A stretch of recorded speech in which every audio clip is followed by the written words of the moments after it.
Earlier today, while speaking with MJ, I was rather optimistic about my return to the show tomorrow. That optimism was premature.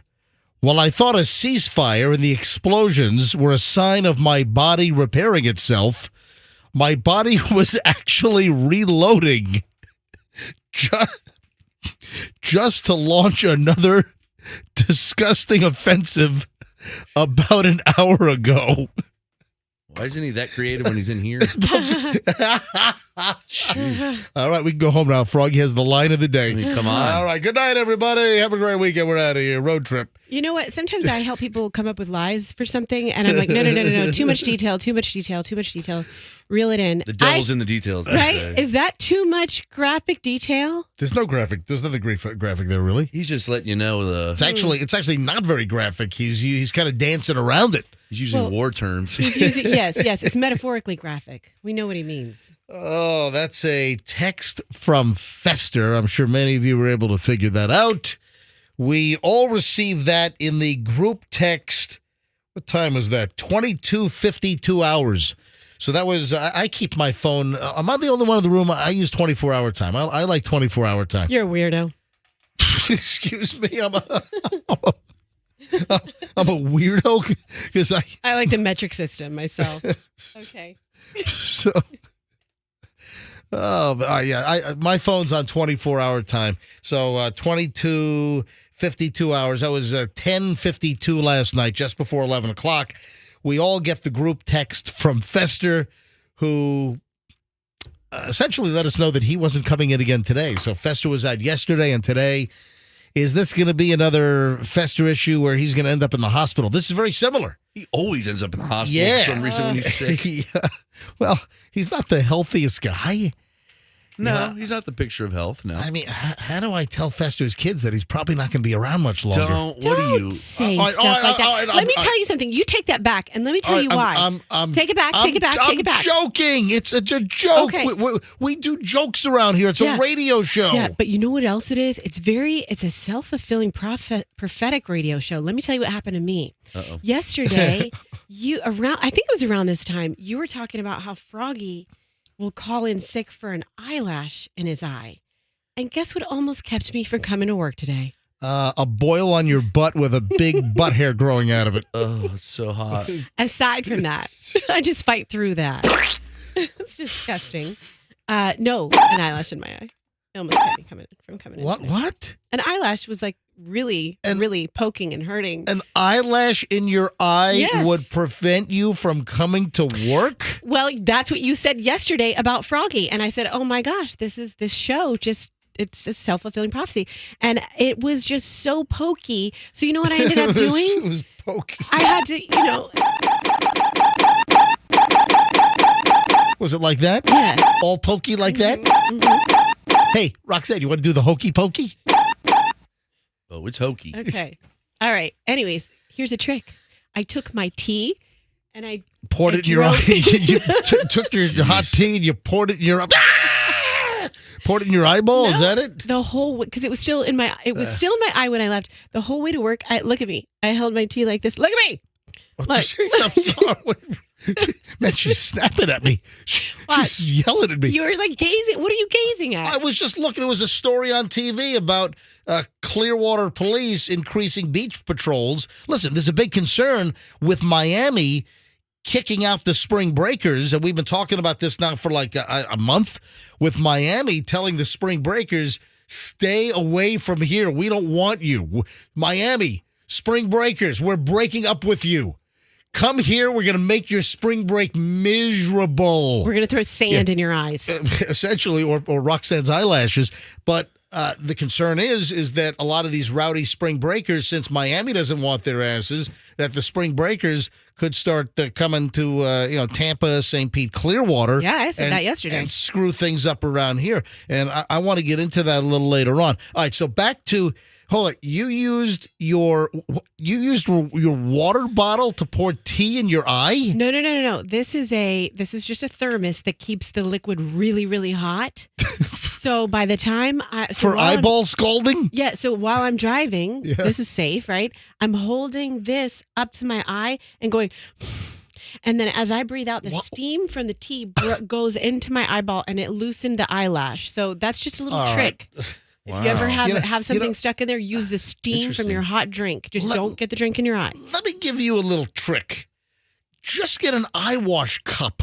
Now, I wear contact lenses. I wear the rigid gas permeable, the hard lenses. And I don't have terrible allergies. It's kind of weird. I had more allergies up north than I have down here.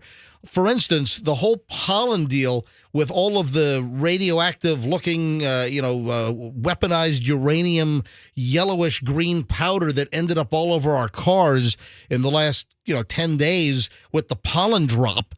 And then all the catkins, all the stringy crap coming off the oak trees. I really don't have an effect on that. However, with my contacts, I'll get some eye gook every once in a while. Oh, Listen, I'll tell you what's really comforting. I'll tell you what's really refreshing. Eye gook talk? No, no, is I have one of those eye wash cups. It's just a little plastic cup, and you can get those if you buy like an eye wash, and it'll come with the little plastic cup. And I've got a bunch of those, but I just I buy the cheapest saline solution. I'll buy like the Target 2-pack or the Walmart Equate brand 2-pack of just the straight up saline solution. And, a couple of times a day, I'll just use the eye cup and just use refreshing saline solution and just clean out my eyes, and it just feels good. So if you would just get a little eye cup and some saline, you wouldn't be driving on 275 South on the Howard Franklin Bridge holding a steaming metal thermos bottle and blowing up into your eyeball to get steam to loosen an eyelash when you'd have actual liquid washing out your eye with refreshing, soothing, pH-balanced saline. Ay. Well, I made it here. The eyelash is gone. So. Hey, what are you, Uncle Roger over there? Hey, Yes. hi-ya, whatever happened to that guy? I think he died. Uncle Roger in a rice cooker explosion or something. We're just getting rolling. So it is me, MJ. It is Roxanne and Froggy today. Of course, Andrew, the producer. Fester is out again today. Apparently, things were moving. Ugh. Things are exploding again. His insides need to be checked out. Yeah, listen, I hope he doesn't end up in the hospital this weekend. Of course he will. That's going to suck. 6:08, just getting rolling. A busy Friday show. I said earlier, just a few minutes ago, I said road trip. Michelle and I, and maybe Chloe, going to do a road trip. Hey, we're heading to Lakeland later today. Ooh. And Plant City. Oh, God, lovely. So warning, ladies and gentlemen, if you are in the locations of Lakeland and Plant City, I, Michelle, and probably Chloe are going to be heading your way later today. We'll explain why. Busy show today. I mean, we haven't even scratched the surface of the garbage that's coming up today on this program. Don't move. Let's grab traffic with Pat. MJ Morning Show back in just a moment. Welcome.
Like a good clown story, huh? Yeah, got a weird-ass clown story we got to get to here in just a second.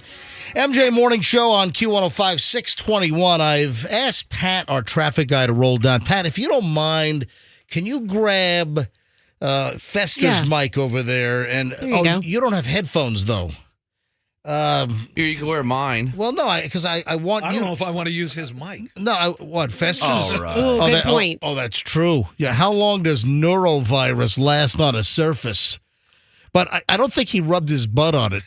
Well, no, but he touched it with his hands. And anyway, hey, Pat, we love you. We love you. I know that. But something with the last traffic report. I mean, I know you get excited about traffic. I need you to hear this.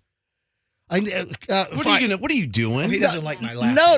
Yeah, I knew it. It is. Why? What'd you do? All right, hang on. Well, I tuned them out. Andrew, can you run headphones in here quickly, just for a second? Run your headphones in here so Pat can hear them. I am the happy traffic. You are the happy, but sometimes I just laugh because there's really a lot of times there's nothing going on. What, and did I he just laugh? got to. Well, I just want to play this. So Pat's last traffic report.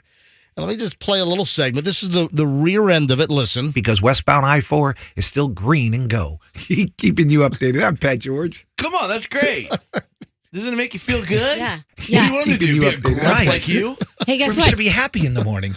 It was just kind of Keeping you updated. I'm Pat George. Today, Listen, yeah. I knew he was going to say something How about did that. you know that? It's you. Yeah, for real. All right, listen one more time. Keeping you. It's like I Krusty sound like the Keebler elf. or Krusty the Clown. You're or something. ripping off Hal Herman's gig. Keeping you updated. I'm Pat George. It's kind of goofy, giggly traffic. I don't know. Let me just add to Yeah, it. sure. Around Tampa Bay today, we're going to see highs reach 85 and lows will drop to 66. See, you do that, it makes me smile. And did you know the Strawberry Festival is happening? Well, Pat, we love you. You're a happy-go-lucky it. guy. Don't take it the wrong way, but I'm just saying it was just a little goofy sounding. I love it. Keeping you updated. I'm Pat George. All right, everyone, don't talk when I'm playing the audio bite. Hang on a minute. Are those headphones on, Pat? No. Oh, I didn't think so. They're not up. Can you hear? I can hear. All right. Keeping you updated. I'm Pat George. Just very Just giggly. isolate that heat part. Howard Franklin Bridges. For real. Looking good. You know what? Yeah, exactly. Grumpy. That would be grumpy. Grumpy, angry traffic. Right. Yeah. I'll tell you, why don't you do the next report just like you're spitting glass out of your mouth? No, don't. Okay. We need you happy. No, miss we this. need the happiness. How could you not be Keeping happy? you updated. I'm Pat George. I just came back from your swingers cruise, didn't you? Yes. Oh, you were on a cruise. How long were you on your cruise? Like 5 days? 5 days. All right, and you did not walk away with, you know what? You're on a cruise, did not get norovirus. Fester is not on a cruise, and Fester gets norovirus. Yuck. It happens. How about that? Listen, Pat, I'm just playing around. No, But What a jerk. Keeping you updated. I'm Pat George. what is the matter with you, Froggy? Yeah, because we love Pat, and we I don't s- all have to be I- negative Nellies. I said I love Pat, but I just thought that the last traffic report. Keeping you updated. I'm Pat George. I love that Dude, beginning. you're even laughing. You're laughing, That's because his Froggy. little giggle's cute. I'm going to leave now. Hi, Pat. Thanks for Bye, playing. Pat. Love you. We're here to get people in a bad mood, Pat. Just remember that. Thanks for playing along, Pat. All right, now you're mocking it, Frog. You're yelling at me, and now you're going. He's so annoying, isn't he? Oh, God. Oh, you're bashing me in front of him, and now you're attacking him after he left the room. So cheese. What is wrong with you? I'm just kidding, Pat. I love you, buddy. Keeping you updated. I'm Pat George. That giggle gets you in a good mood. Sounds like Pee Wee Herman. Here comes my friend, Pat George. George. Keeping you updated. I'm Pat George. Keeping you updated. I'm Pat George. All right. God, I Thank love you, him. Froy. I love him. Listen, Pat's great. Pat's great. All right, That's the best. 6:25 at the MJ Morning Show. This is a weird clown story. Froy, you're not afraid of clowns, right? You just don't like clowns. What's the story with you and clowns? I'm not I don't really dislike clowns. I just watched a movie called Carney. Have you ever seen a movie called Carney starring Jeff Busey? And he plays a clown. Hold on, Jeff Busey, is he related to Gary Busey? Oh, yeah, Gary Busey. That guy. Hold on, wait a minute. What did you call him? Jeff Busey. You called Gary Busey? Well, yeah. How do you screw that up? Hey, Pat, what do you think of that? Oh, Pat. Yeah, so Jeff Busey and Jodie Foster and Carney, and he plays the original Bozo the Clown that sits in the dunk tank and trashes you. You know, hey, what's up there, fatty? Come on. Hold on, you making this up? No, it's a real movie. What is it called? Carney. Carney and Jodie Foster is in this? Yeah, she's young, too, and it's about him sleeping with an 18-year-old girl at the circus. What the? Or 17. I think Dude, she's 17. where do you find these movies? Well, if you go to YouTube, you type in very rare 80s full movies, about 300 of them pop up. And one is called Carney, about a goofy clown with Jodie Foster? Yes, it's a great movie. You should check it out. I got a clown story. Okay. This is just weird. Listen to the headline. This is LA Times. Los Angeles Times. Headline. He protested in a clown suit outside a restaurateur's home. The owner pulled a gun on him. So wait a minute. That's quite the writing. You've got a guy that is somehow upset at the owner of a restaurant, so you show up outside of his home in a clown suit? That's horrifying. Remember a few years ago, they were doing the kids would dress up as clowns and freak people out? Oh, yeah. Remember that? They were like, people were looking out their back windows. And a clown and would there'd be there with a knife? A clown in the backyard, like coming out of the woods or something. Yeah, whatever happened with that? I don't know, but it was horrifying to me. There was a whole spate of clown sightings. Yeah, like what, 3, 4, 5 years ago? Like 5 years ago, and there would be like, I mean, there's videos on YouTube. The guy would be sitting in his car, and then like he'll drive, and he'll go through a red light, and then there'll be a clown in the middle of the road, like just staring at him, and he's like, Or kids are walking down the street, yeah, and there's a clown down in the sewer. That's horrifying. Yeah. Hey, Andrew, do me a favor. Andrew, the producer, can you quickly do a Google search and see if there was any explanation, or see if you can find some kind of recap of all of those creepy clown sightings that happened some years ago, if you don't mind. See if you can just grab something while I do this clown item. Listen to this. It's 11:45 on a Tuesday morning, and a 53-year-old man in a rainbow wig and multi-patterned clown suit with a Nikon camera around his neck is busily posting leaflets on palm trees and poles on a wide street in Hancock Park. Hancock Park is in Hollywood. And when I was in L.A., I lived in L.A. 89 and 90 and part of 91. And I lived just south of Melrose. And where I lived was just adjacent to this area called Hancock Park. So then an older man steps out of a nearby house, walks toward him with a long double-barreled shotgun. In the ensuing minutes, one of the men would end up on the ground, the other in handcuffs. This is the story of how things got to that point. Mark Gallegos is a professional protester. He's been practicing his craft since around 2006, when he vented outrage against the Roman Catholic Church outside churches in Pomona, Orange County, and downtown Los Angeles. He had a personal stake in that one, given that he'd been sexually abused by a priest when he was a child. Since then, clients have hired him to name and shame employers and businesses in various fields. This guy is hired as a professional clown protester. So if you're angry at someone, if you're angry at a business, you can hire the clown protester guy to dress up in his clown suit and hang out outside your place and kind of heckle you. Food service industry, the garment industry, construction industry, people hire him. This place sucks. They'll ruin your clothes. What is he, outside of a dry cleaner? I'm outside a laundromat. This laundromat sucks. Yeah, look at you, fatty. Recently, he was hired by former workers for Real Food Daily, a vegan restaurant with 2 locations, one in Pasadena, one in West Hollywood. Sounds delicious. The organic vegan restaurants are owned and managed by Paul Betcher, a L.A. resident. This is the Hancock Park area, who has run restaurants with his daughter, including some other place. Anyway, so apparently someone was angry at the owner of these vegan restaurants.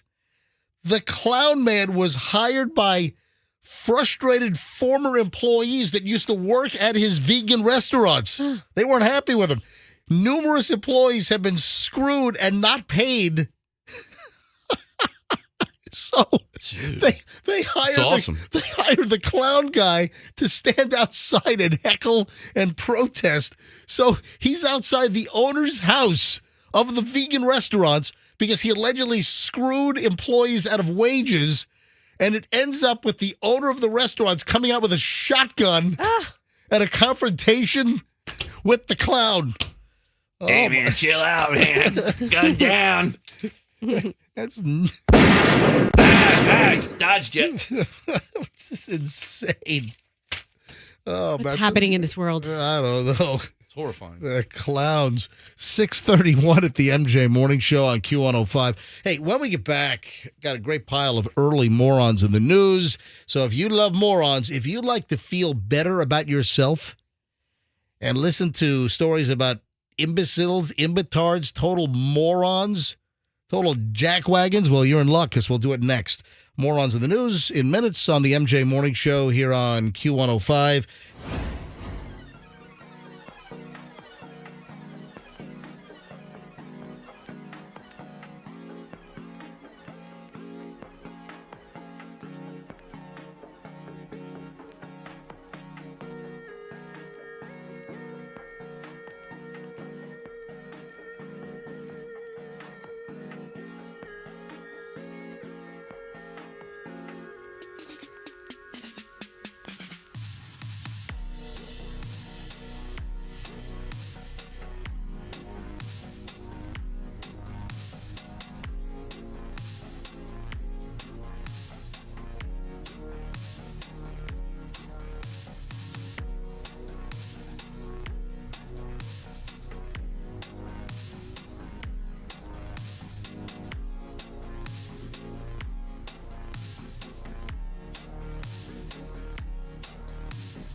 40 Friday morning.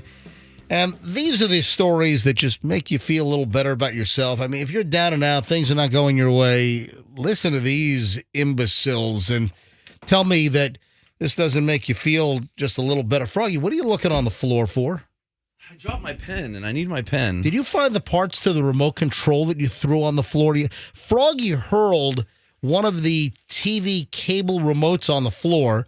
It busted the battery door open. No. And then the batteries went flying, and you didn't pick it up. I can't find the back of it. But you know what? One time I was watching Sesame Street, and they said to find something, all you have to do is get something and throw it over your left shoulder. Why? And then where it lands is probably where. What is the matter with you? No, it's not Hold there. on. I have a pen for you. No, I'm looking for the back of this. Dude, where is the back of the cable TV remote control? I don't know. The back battery, the back battery door is We'll just gone. leave it on channel 8 always. That's No, it. I like to flip it around. Well, I don't. I like to put it on 28. No, I don't like 28. That's our partner here. Oh, yeah, I love 28. I thought you said 38. What the hell? 28 I love. What the hell's wrong with you? 38 I It's our thought. The news- 38's the It's one. our news and weather Of partner. course, you I mean, jackass. 28 is the best. My favorite number. All right, here we go. Early morons in the news. I'm just trying to figure this out. 2 Texas men charged with stealing thousands of dollars worth of calculators from Target. Ah, yes. Wait, what is this, 1981? Wait a minute. How does Target have thousands of dollars in calculators? Are you kidding me? We have a big equation we're working on. Wait a minute. Really? Come on. They have calculators on the shelf? You've got what? The what are the hooks called where they well, they got tons of. Come on. How do you have thousands of dollars worth of calculators for sale at Target? Well, Yes. do people still use, because if I'm going to use a calculator, either I use my phone Right, calculator, yeah. which is right there, or I use Excel and I plug in formulas. So I Listen. wonder if people use calculators regularly in their life. It's our biggest heist yet. I remember finding out about it when I was taking a shower. The news came over the radio. Oh, yeah. It's the biggest heist in history. Yes. Oh, my gosh. Was it $4 million, No, $5 million, $6 million in calculators stolen from a Target store in Texas? Skippy! Skippy, we did it! Yes! We're calculator millionaires. Ladies and gentlemen, this Goodfellas dramatization has been brought to you by MJ and Froggy Thank here you. on the MJ Morning Show. Thank you so much. Yeah, it's MJ Morning Show Mystery Theater. Yes. All right, so I'm like flabbergasted. 2 men from Texas facing felony organized retail theft charges, and that's a big deal. You know, we got another story today about women ripping Publix off of baby formula. You've got these retail theft rings, and they're stealing like Tide detergent, and they're grabbing armfuls of expensive toiletries, or you know what I'm talking about. I mean, this is a huge problem to the tune of billions of dollars a year in retail theft. But calculators, 2 men facing felony organized retail theft charges after hundreds of thousands of dollars worth of calculators were taken from Target stores in Texas and the Twin Cities metro area. Criminal complaints named 2 Dallas men, 23-year-old Zachary Charles Fittinan and 30-year-old Antonio Griffin Jr. as suspects in a theft spree that saw thousands of dollars worth of calculators. What? They were all TI-83. Yeah, what are they, all out of VHS players? All out of RCA VHS machines? Guys, I got a gig heist. It's a Walkman. It's steal Walkman. Yes. I don't know. That's weird. I mean, I'm going to a Target today. I'm going to look for calculators. Do me a favor. Could you please go back to the electronics area?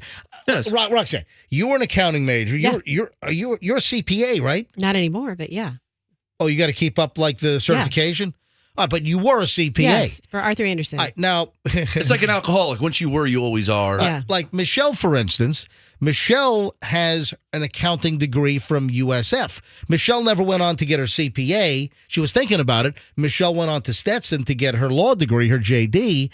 And I remember that with accounting, Michelle had this really fancy schmancy HP calculator. It was brown, and it did all of the accounting. You know what I'm talking about? You probably had the same damn thing. Yeah, I'm sure. But do people still use calculators? I use one every day, but it's just like a basic one for basic stuff. And people use them in math class, I'm right? talking about because people have calculators on their phones. I guess in business. No, I just have one on my desk, a simple one that I just right. hit real quick because the time it takes to open the thing on your phone, it's a pain in the ass.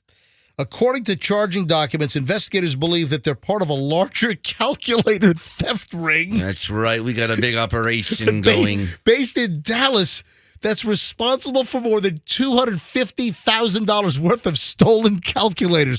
Again, there's an underground black market for stolen calculators. With our calculator crew. We'll take any calculator we see. Court records show that police were first called to a Target in Woodbury, Target, for a reported theft in progress. A Target asset protection employee told police that 2 men, later identified as these 2 guys I just mentioned, took calculators from a rack and put them in an empty cooler. So they went to like the sporting goods section. They grabbed like what, an Igloo or a Coleman cooler? That's the oldest deal in the book. They didn't check the cooler. Well, listen, it's like at Home Depot. You've got the thieves that will go grab a plastic trash can and then fill it with all kinds of tools from, what are you laughing at? Wasn't there a story when the guy tried to lift it up and they couldn't lift it because the trash can was so heavy? There's a recent story. 2 guys went to Home Depot and they were busted. They got a cheap trash can. It's really heavy rubber. And they got some cheap, big Rubbermaid trash can, and then they filled it with all kinds of power tools. Yeah. So they're trying to, take the trash can to self-checkout and just pay for the trash can, and they've got like thousands of dollars worth of tools, inside the trash can, which they can't lift. They're like dragging it down the floor. Right. So now, Who knew calculator theft is a thing? Okay, graphing calculators Yeah. aren't cheap. They're like $160. So maybe they're going to have like Listen, has anyone listening to the show right now recently went to Target and bought a calculator? Let's go to the calculator phones. What calculators are people why does Target have thousands of dollars in calculators? Must be something to do with the price. They must be really expensive. I don't know. Anyway, 800-990-1047. I would love to talk to someone that recently bought a calculator. Now, I get it. If you're an office manager or if you're in business, yeah, you've got the desk calculators, but aren't those things like $888? I mean, how do you get thousands of dollars in calculators stolen at Target? Arriving officers found the two men pushing a cart with the cooler inside. When police tried to stop them, they abandoned the cart. They ran through the parking lot. One of the guys was apprehended by an off-duty state trooper. Target Asset Protection said the value of the calculator stolen was $5,527.61. Come on. They've got $5,500 worth of calculators on a shelf at Target? That's no idea. I picture these guys outside SAT testing centers, like in trench coats, selling calculators to the kids before they go into. That's the place where you need calculators. Is test You guys centers. want some calcs? Anybody need some calcs? I'm not getting any calls from people that have recently purchased a calculator. We did. Kim messaged me, said for Max's school, we got one recently. Really? Yeah. Maybe I'm just out of calculator touch here. I don't know. Just freaking bizarre. I got an early pile of school fools. Man, just crazy stuff. I've got a mother. What are you laughing at? Well, I'm just picturing my daughter. If she was part of this segment, she could say, I've got an early pile of fools. Because remember when I tried to make her say school and she says it, fool. Why are you making fun of You're your making fun of your kid's speech impediment. I love how she talks. What kind of a mother are you? You're making fun of your kid's speech impediment. You saw it that day. I remember I made her tell you that she goes to fool. Fool. Coming up, we have fools. Hey, I've got a mother that tried to poison a bully that was bullying her kid. You got to hear that. I got crazy stuff next. Oh, look, now all the phones are ringing on the damn calculators. I got to take a break. All right, hold on. Andrew, tell these people to hang on. We'll go right back to phones. We'll go to the calculator phones next. 6:50 MJ Morning Show, back in moments. Don't move here on Q105. If you...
I don't want to make these people hold any longer, so we were talking about the big calculator heist at Target and an organized gang stealing hundreds of thousands of dollars worth of calculators from Target stores around the country. I'm like, what the heck? So I asked for people to phone up if you've recently purchased a calculator, and who the hell knew that a Target store has over $5,000 in calculators? Because these two guys who were busted, they had over $5,500 in calculators. I'm like, what? Hang on. Eve is on the line in Tampa. Hello, Eve. You're on the MJ Morning Show. Hi. Good morning, MJ and the crew. How are you guys? Good morning, Eve. All right. So what is your calculator deal? Well, I'm a teacher, and I teach in Tampa. Okay. And I had fundraised through Donors Choose some calculators this past year. And just for 15 calculators, it was $204. Now, I can't usually afford that as a teacher. It was so what? that's What why you- I fundraised. Oh, hold on. She said for 15 15 calculators, it was $204. $204. Gotcha. Oh, that's it? Yeah. I thought they were $200 Well, I can't each. afford that on a daily basis. Hold No, on. I know. I'm not saying With that. calculators and stuff. I was just trying to think in my head, if the calculator's $200, then there's like 30 of them on the shelf, and that's $5,000. But they sound like they're like $3. Yeah. How much is each calculator? $13.60 for like the smaller calculators, but those graphing calculators, Roxanne was right, can go up to like $160 for those big ones that they're used for the trigonometry and the calculus. Gotcha. Listen, maybe I'm just out of touch on America's calculator needs. Maybe calculators are a big damn seller at Target. Hey, Eve, where do you teach in Tampa? West University, Charter High School. Think about Fantastic. in high school, we were forced to have one, a specific one. Yeah. All right, maybe I'm out of calculator touch. All right, I stand corrected. Get with it, bro. Eve, thank you for calling. Thanks for listening. No problem. Thanks, guys. Oh, by the way, Thank you, Eve. I've got a series of school fools stories coming up here in just a moment, so it's very fitting that you're a teacher. Thank you, Eve. All right, last one here. Brad in Tampa. Hello, Brad. You're on the MJ Morning Show. Hey, MJ. I going to cut from the same cloth that this lady was. I'm also a teacher. Wow. And I got 10 of them for my kids just a week or two ago. All right, so wait a minute. You went and bought the calculators for your students out of your pocket? No, I was reimbursed for it, but, All right. but I got them on eBay for $20 a piece. And what kind of these, like, who make, like, They were- Casio, TI? Oh, yeah, they were all TI-83s. So those are the only ones. It's a dinosaur. It's the oldest calculator, I think, in the Texas Instrument lineup. But it's It is. still it's viable today because it's the only one that places will let you take into testing centers, or the only ones that high school teachers will let you work on your do your homework with. And why can't you use other calculators? What, they give the kids too much information, or why? They give the kids to even the TI-83. If you know what to do with it, you can cheat like you can't believe on it. And Hey, chill out, buddy. Don't give out the Hold on a secrets. minute. Froggy, stop with your nerd voice. All right, sorry. With your slushy, spitty nerd talk. All right, I'll stop. All right, so, Brad, explain to me. How do you cheat with a calculator? If you have the calculator, you're able to obviously process equations. You're able to enter data into the calculator. Give me an example. How do you cheat yeah. if you're able to use a calculator? How do you then cheat with it? Okay, well, it has a page where you can put all of it. It really is a computer. Is really the answer. Right. It functions just. MJ, like I a could tell mini you, I used to computer cheat with that this you thing. All right, well, would let the program. guy speak. But I literally used to cheat with it. All right, well, hold on. There's Let, a thing in there where you can put in info. all right, well, Froggy, No, let but Brad. All right, Brad, go ahead.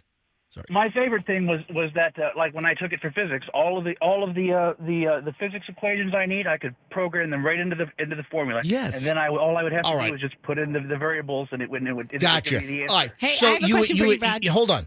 You would preload and cheat that way by putting the calculations in, so they're saved. All of my equations are stored in there. I had hundreds and hundreds of them from physics class stored in there. So easy. All right, Hey. Roxanne, go ahead. Yeah. And Brad, have you ever spelled boobless when you turn the calculator Oh, upside the down? first thing you do. yeah, but 8008. My teachers used to they used to confiscate my calculator and make me use one of their TI-83s instead. Once they were on to Give me that, and you're going to use the TI-83. Yeah. Son of a bitch. But the other TIs that come after that, I mean, they do integral calculus, and they even have a Python that's a version of Python that's running on there for people that are learning how to do computer programming. So these ones are coming. All right. Divide 5,000 by 200. You're thinking of looking about 20 of the top end TI-83s. Well then, and be it in Texas, happen to. I mean, who knows what. I can't take the calculator talking anymore, MJ. Please, well, he's I'm going about- away for a reason. Hey, Brad, your phone is dipping in and out, but we got you loud and clear. All right, I stand corrected on calculators. Good. And folks, Brad, thanks for the call. If you're just tuning in, we had a morons in the news story where there's an organized theft ring around the country that has stolen like over $200,000 in calculators from Target.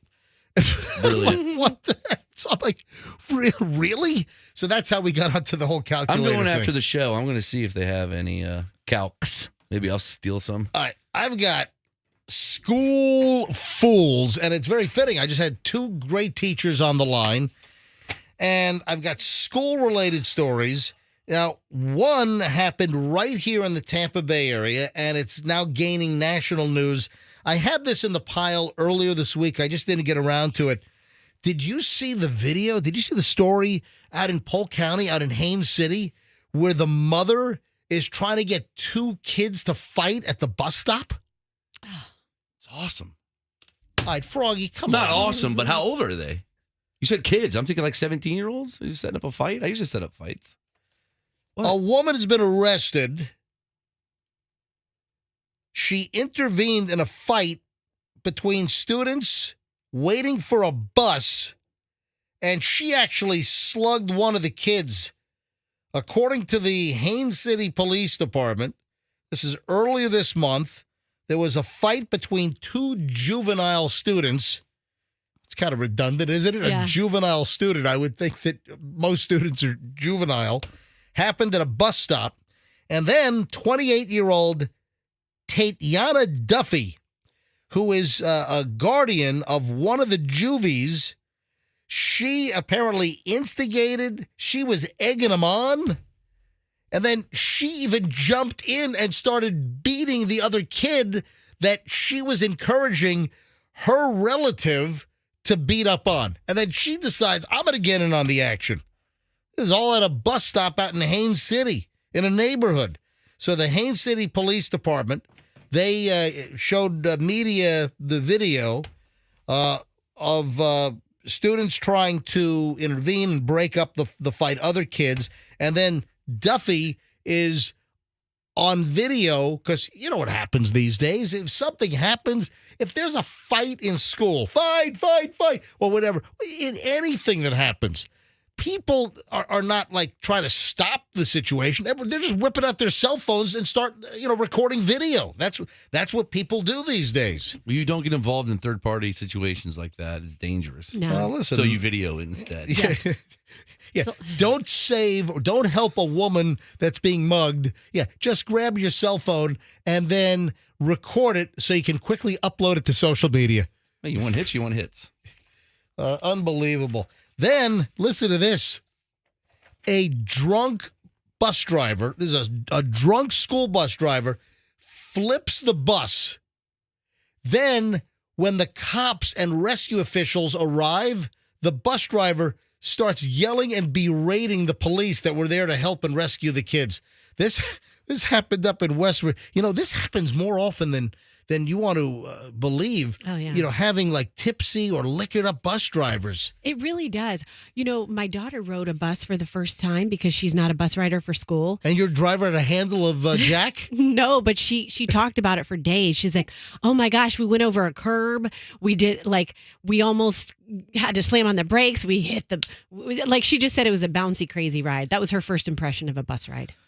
Wait, so your kids' bus drivers driving over Yeah. curbs? Yep, they went over curbs. Well, that's just fun for the kids. It's like a roller coaster. Yeah, did you inquire about why your kids' bus drivers driving over curbs? No, she didn't. Well, put it this way. She rode there on the bus, but Mama took her home. So what does that tell you? All right, so a West Virginia school bus driver has been charged with drunk driving after flipping a bus full of students. As many as 16 kids were injured on the bus. Jeffrey Brannon, 54, even started yelling and acting aggressive at the state troopers on the scene after they tried to rescue the kids out of the flip. I'm looking at the picture of the bus. I'll hold it up to MJTV. The bus is on its side. The whole yellow big school bus is flipped over on its side. Oh, that's I'm sorry. The horrifying. state trooper said he reeked of alcohol and admitted that he was drinking earlier. Listen to this. He had a blood alcohol level of 0.127, significantly over the 0.08 limit. You should have 0.0 in your blood when you're driving a school bus or any vehicle. So how does it work for school bus drivers? Do they work in the morning and then they're off for a few hours? Yeah, they liquid lunch it, and then they got to do for real, that's probably what they did. They got to do the trip home. Listen, I know some of these kids would be miserable little bastards, but still, I mean, you don't start drinking and get hammered. Yeah, he was charged with drunken driving, and then he starts yelling and screaming at the troopers. He was becoming combative. 19 students on the bus, 16 at least were injured. Damn. And the guy screaming and cursing at the troopers that are trying to rescue the kids out of the flipped-over bus. That's crazy. All right, listen to this one. Yeah, this is almost like Mom's Gone Wild as well. Ooh. I had that DVD. Mom's Gone Wild. Is there such a thing? Yes? Yeah, of course. What? There's a Mom's Gone Wild? Mom's Gone Wild? Oh, please, of course.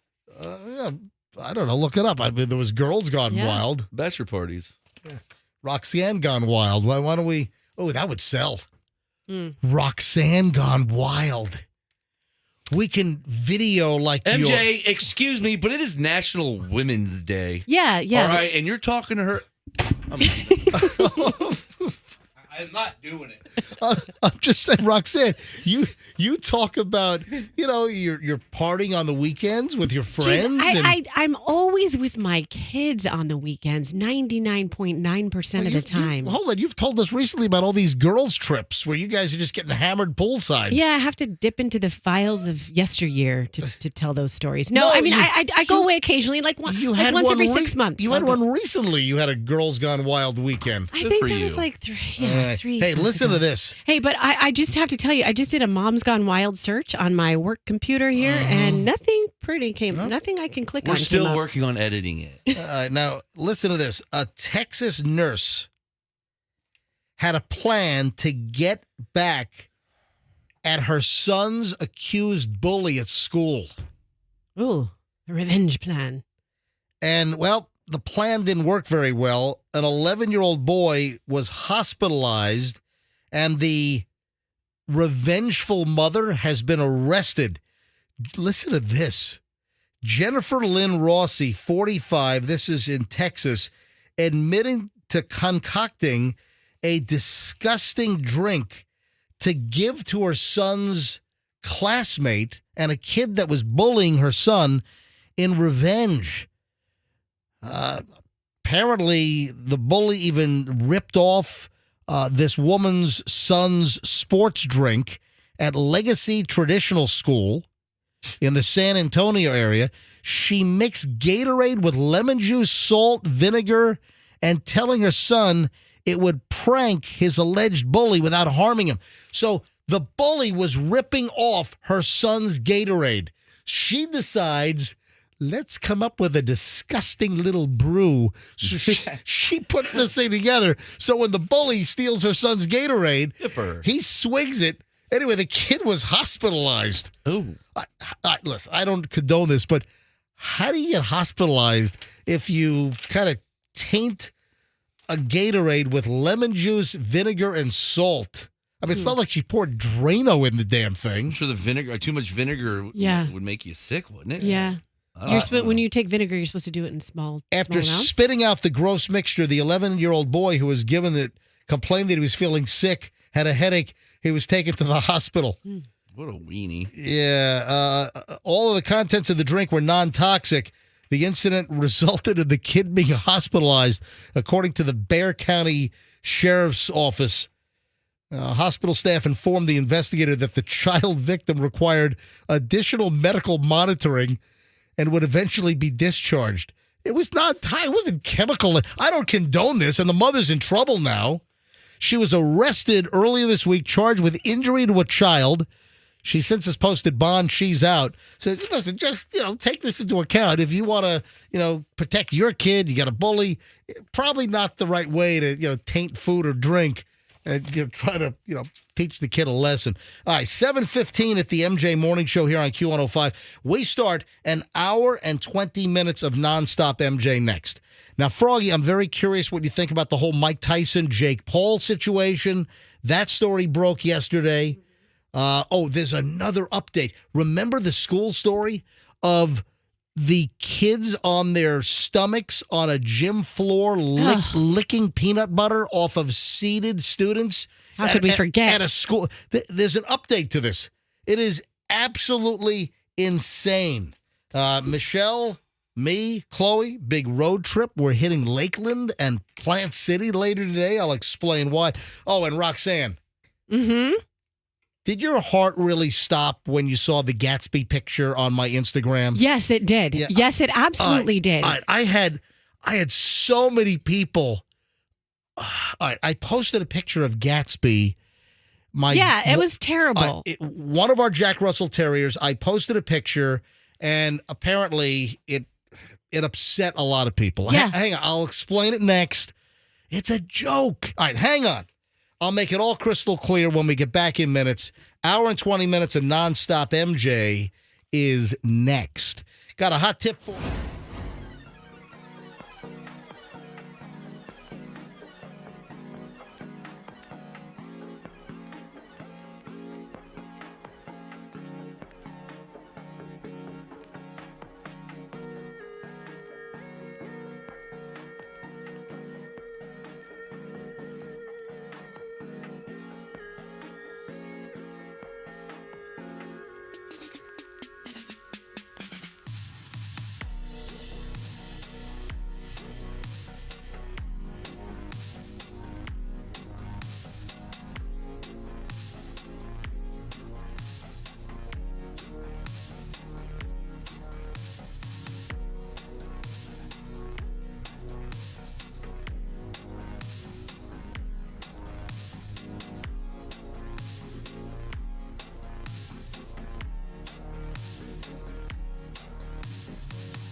On a Friday, weekend is almost here. Hopefully you've got something nice planned. Hey, we're kicking off our weekend. Michelle and me and Chloe, we're kicking off the big fat weekend with a road trip. Nice. Yeah, we're heading to Lakeland after the show and then Plant City. Big weekend road trip. Now we're going to see America's Cobbler. This is the shoe dude. He's like famous. He's got like 650,000 followers on Instagram because he like does wonders fixing shoes. Wait. Yes. You're going to Lakeland to see a shoe cobbler? Yeah, because Michelle's got like 2 boxes of shoes and boots. Wants to get stuff like rejuvenated, shine properly. You're excited about this? Listen, you're revved up, huh? Listen, Jim McFarland is a longtime listener of the MJ Morning Show. He has this huge Instagram account. He's called America's Cobbler. That's his Instagram. The dude has 650,000 followers. He's a shoe dude. I'm a radio broadcaster, and I'm scraping to get to 16,000. And he's at 650,000. And he like does all these wonders with shoes. He's got all these videos. He's got this crazy fan base. I mean, he's got more people want his autograph or a picture with him than they want with me. Oh my gosh.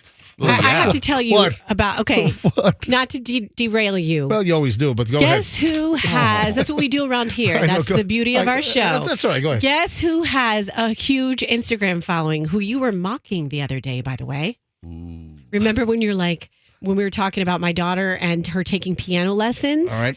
And you said, and I said her teacher named Sebastian. And you were Sebastian Maniscalco. yeah, you mocked him as well, Froggy. No. And MJ, you're like, oh, should I know this Sebastian? Well, guess what? Ooh.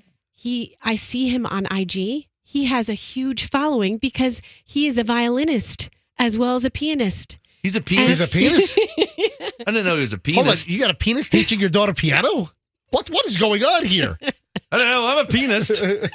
But remember we told this story the other day and you were making fun of me because when Evelyn didn't want to go to piano anymore because she just was too young, I made her write a breakup letter to Sebastian. Well, he heard about it and he hit me up on IG and said he saved the letter. And now he you're- has a huge following. So He you were, saved the letter? yes, what a yes. creep. No, that's awesome. And now you're dressing her up like John Benet Ramsey, entering her into little 3-year-old beauty Okay, pageants. that is conjecture. That is. That is straight downright BS that you That just is. make up in your head. That's leading. Can I get back to the Oh, regularly... shoe cobbler. I'm sorry. Get back to your shoe cobbler. Can I get back to the regularly scheduled programming? Yeah, let's talk about how we're going to go see a shoemaker. The guy's a shoe genius. A shoe genius. We've had him on the show, Froggy. I'll kick him with a jackboot. Why are you threatening violence against my shoe friend? Because you're like bragging about this. This I is am, cool. because Why don't you just take her Yeah. shoes to some local guy? Mr. I support local. He is a local Guy, so you think he's a millionaire from YouTube? You're going to go give him more money for your Yeah. shoes to the shoe cobbler? Lakeland is local, man. We got tons of listeners in Lakeland. Anyway, so the whole family, we're heading to South Florida Avenue in Lakeland to bring Jim a whole bunch of shoes at McFarland Shoe Repair. And then I don't know if we're going to stop first or then do it on the return. Listen, we're passing Plant City on the way out or When in coming Rome. back. And Did you call him and set up a thing? Got to do what? Did you set up an appointment to see the shoe cobbler? I told him we're coming. He's very excited. Very Okay. excited. Now, listen, not to belittle Jim and his huge following, and he is the best and the best, but honestly, Oh, the guy's world class. okay, he's world class, but you telling us you're getting your shoes cobbled is the same as me saying I'm getting my oil changed this weekend. Yeah, I mean, please. I'm just saying that we're heading out to Lakeland, and then we're going to stop in Plant City, and we're going to go to Fred's Marketplace Fred's Market rather, Fred's Market for the big buffet, which Michelle turned me on to that when Michelle was an assistant state attorney with the Hillsborough County State Attorney's Office after she graduated from Stetson. Yeah. She was out in Plant City for a bit, and that's how she first turned me on to the Fred's Market buffet out there. So Ooh, that's good. Gotta double. I'm sorry, Andrew. You're just saying stuff in my ear. Can you say that on the air, please? So it said, beware of the traffic from the Strawberry Festival. Uh-oh. Oh. Yeah. Oh. Yeah, see, that's where I thought you were going with that. That's No. what I thought you were going to say, that you were going to stop No, at this. I'm going to get fried chicken Yeah, I didn't realize that. on the Okay. Fred's buffet. Your life revolves around food. Damn It's right great. it does. Dude, it is crazy. Damn right it does. It really does. And shoes later today. All right, And so shoes. Okay, well, let me tell you what I'm going to do this weekend because I got to share 2 fun things. And I know. Okay, so I'm going to the Rise Up for Down Syndrome Gala on Saturday night at the nice. Vault. And it is so much fun. If you have not been to this event, this is like one of the highlights of my year. So that's Saturday. And then I'm going to interview Lisa Unger. She's a New York Times bestselling author, and she's doing a book signing that at sounds Oxford Exchange. riveting. No, wait. Can you let her finish? Okay. It says I just described one of my favorite authors and one of many people's favorite authors. And by the way, your wife is a book lover, as is Froggy's. Okay. And so, All yeah, right. I, very cool. let's talk about, you were upset. You really thought that my dog died? MJ, this is how I am. Okay. I am a skimmer, right? So I don't really read into the details of a post. It was 2 small sentences on my Instagram. Yes, but I look at the photo. And I mean, honestly, how many people read people's posts? Most of the time, people just look at a picture, keep Did going, my look at a dog picture. look dead in the photo? Yes. Well, that's Yes. Yes. why I took the picture. All right. And- so and only- Roxanne and others are angry at me because I posted a picture. I look outside. This is around lunchtime yesterday. I'm at the house, and I look outside, and one of our Jack Russells, Gatsby, it's our male Jack Russell, and he's 5 years old. He loves just hanging out in the sun. He'll lay in the grass. He'll climb into one of the beds, the shrub beds, and he loves like lying in the mulch. Ow. And he's our shaggy Jack Russell. He's the broken coated, and he's all wiry and fluffy. Michelle calls him the fluffy lover. And then the other Jack Russell, our female, she's a smooth coat. So Gatsby, if you follow my Instagram, you saw this. If not, go follow my Instagram, Certified MJ Radio. I snapped a photo of Gatsby just chilling out, lying in the grass, taking in the sun, but he's on his side and his mouth is kind of open because it's like hot. It was like 80 something yesterday, and he's panting a little bit, and it looks like he expired.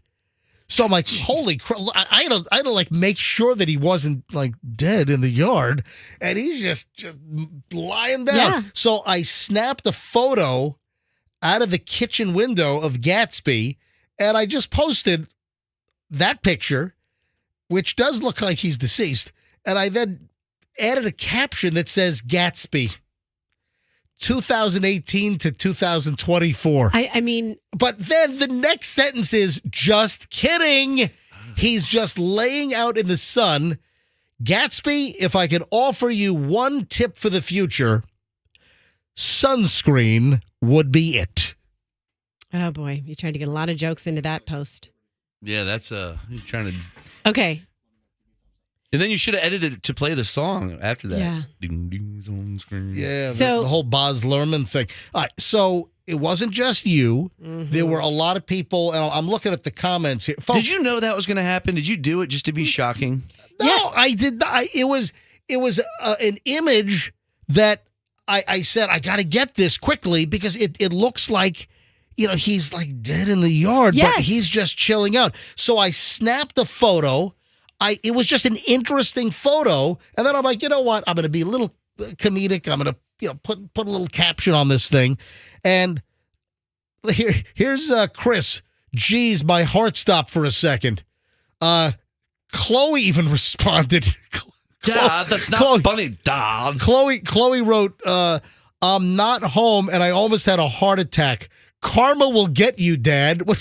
What, she want you Yeah, to draw? yeah. You know what? See, MJ, if you're just looking at this, I'm just going through, and I see this picture of this dog that looks deceased, and then I see that you posted it, and I go, of course MJ would post a picture of a dead dog. Only MJ would do that. The man on the street. What a psycho.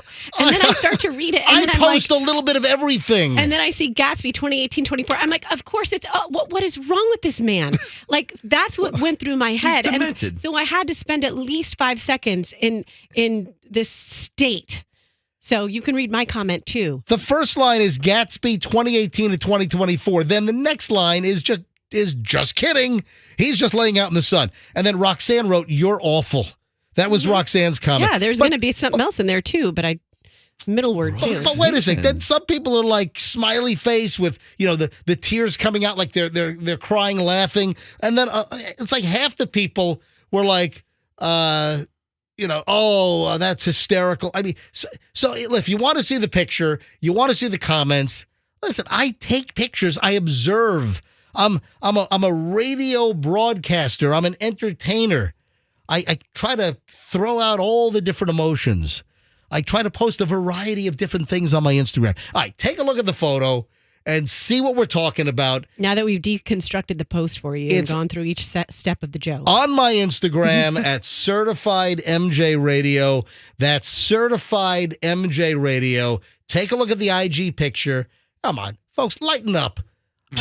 People know that I can be obnoxious. I can be funny. Why put that out in the universe? I can be serious. That's what I want to know. I run the gamut. We're a radio show. Part of it, what we do is to just like toss out content and kind of, provoke emotion. All right, take a look at it. It's not that bad. Calm down. It's clearly a joke. And like half the people got it. Half the people like, oh my God, MJ, what's wrong with you? Roxanne thinks I've got a mental problem. All right. Let me move on. I don't need the post to know that. Let me move on here. All right. What happened? And what happened to the days where if somebody like released fart spray in school, that they just kind of opened the doors and, the janitor pulls out a fan or someone's waving manila folders.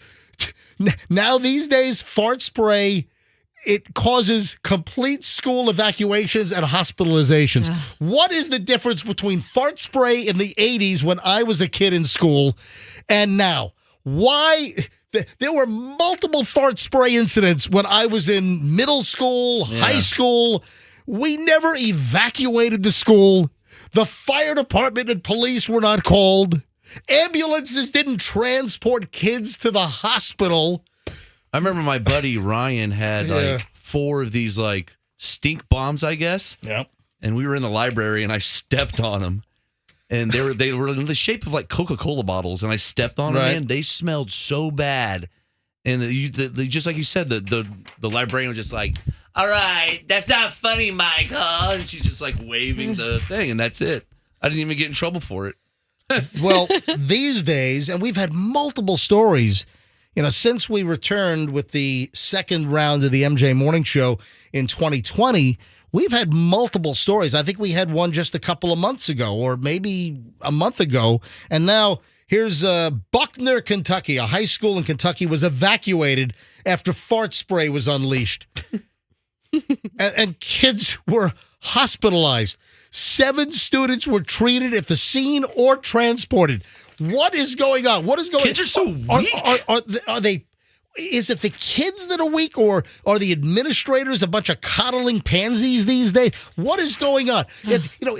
You look, the old memes online. It's like, all the things that we grew up with. How did we survive? You've seen those things. Yeah. Kids of the 70s and the 80s. How did we make it? How did we get here? I used to lay up in the back of my dad's car, like where the window is, the back window. back shelf. Yeah, just lay on that thing. It's like, dude, when I was like 5, 6 years old, seatbelt. I mean, I was standing on the front seat with my elbows on the dashboard and my face pressed against the windshield while we're jamming down the Palisades Parkway at 58 miles an hour. All right, man, that's living. I loved popping around like popcorn in the back seat of a station wagon facing the car behind you. If you get rear-ended, you just get smashed right into. That's awesome. Oh, speaking of getting smashed right into, did you see the video of the huge airplane tire falling off a United 777? Yeah, did you see what it did? Oh, yeah. Yes, I saw it. That's why I'm... Oh, my God. Froggy, why don't you describe it? Dude, it demolished like a bunch of cars, didn't it? It looked like it. I was just watching it on the news. A Japan-bound United Airlines flight was forced to divert to Los Angeles International Airport when the plane lost a tire taking off from San Francisco yesterday. The falling landing gear from United Flight 35 damaged several cars in a parking lot at San Francisco International Airport. Damage, destroyed. Yeah, I mean, it was unbelievable. The plane is taking off, and one of the wheels and the 777 landing gear, you can always tell a 777 because I think the 777 has the most tires on one structure of any commercial. There's a way to always tell a 777. Hang on a minute. 777 landing gear. But one of the tires, and it was caught on video, and you could see the tire fall off this United huge, heavy twin-aisle jet. The tire falls off, and then you see the cars in the parking lot. Can you imagine you park your car at the airport in long-term parking, and your car roof is caved in like some kind of a Godzilla stepped on it? Well, think about the force it takes for a plane to take off, and it was just whipping up. I wonder how fast that tire was going, like 400 miles. Yeah, on the main gear on 777s, there are 6 tires, and that's distinctive. That's a bit much for the. There's 3 on each side, and one of these big tires fell off about 11:30 a.m. San Francisco time yesterday, and the footage, it shows the thing falling on the left side as it ascends. You know, right as they're about to close the landing gear, tire flies off. Yeah, the plane was headed to Osaka, Japan, 235 passengers. Then it landed safely at LAX. United said, we're working to arrange a new aircraft to continue this trip for our customers. The tire debris landed in an employee parking lot at San Francisco Airport, causing damage to several vehicles. Listen, I saw the video on the ground. You've got some demolished vehicles that are just toast. You got some cars are totaled. It'd been funny if there's like a family saying bye to like a family member, like the dad, and they're like, all right, I'm going on my business trip. And then that tire just demolished. It also knocked down a fence. There was like a chain link fence. Hell yeah. It knocked the whole fence section down, and then the tire just is like bouncing, and it just caves in the whole roof and rear of a car. Oh, man. Like, it's totaled. Hey, honey, I'm not going to be able to drive home today. That's mayhem right there. Yeah, exactly. Or that one commercial with J.K. Rowling. What's his name? Oh, J.K. Simmons? Rowling is the Harry Potter author.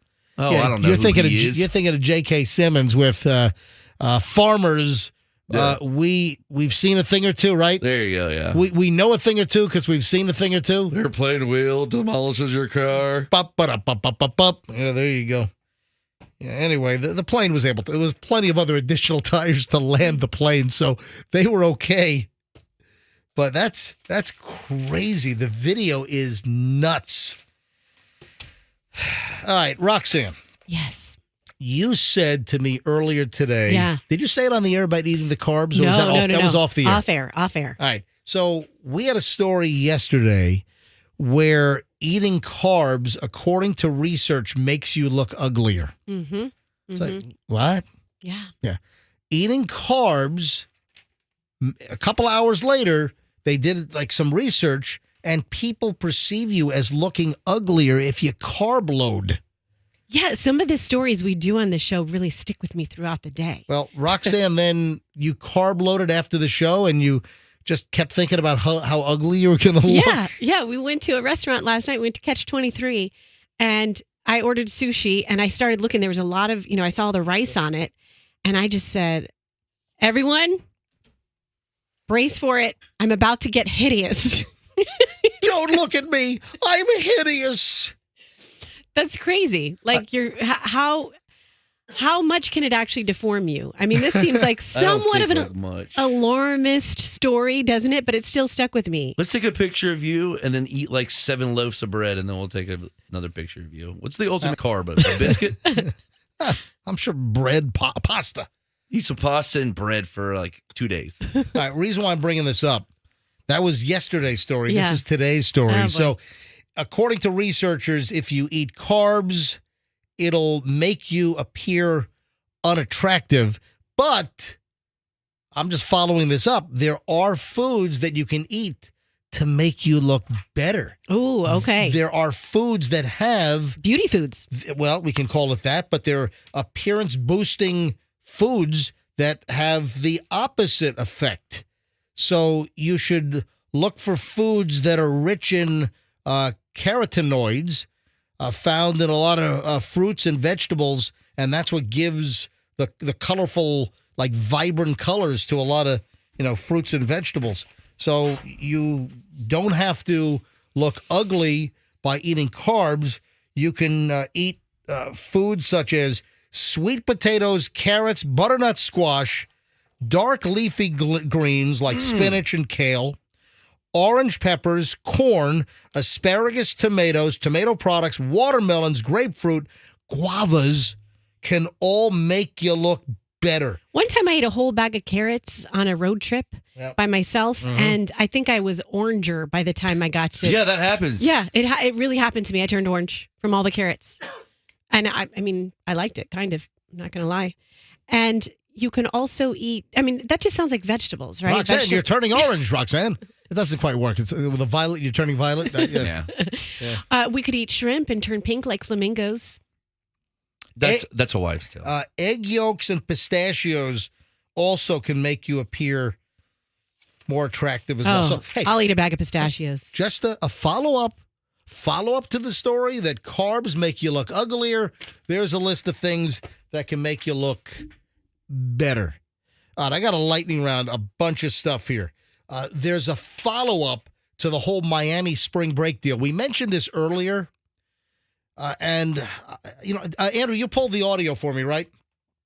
All right, so we've got the audio, and there's a PSA, a little commercial that Miami, like the city of Miami, put together to try to dissuade the spring breakers. We've talked about this now for maybe a month, that Miami was sending the message to spring breakers that we don't want you here.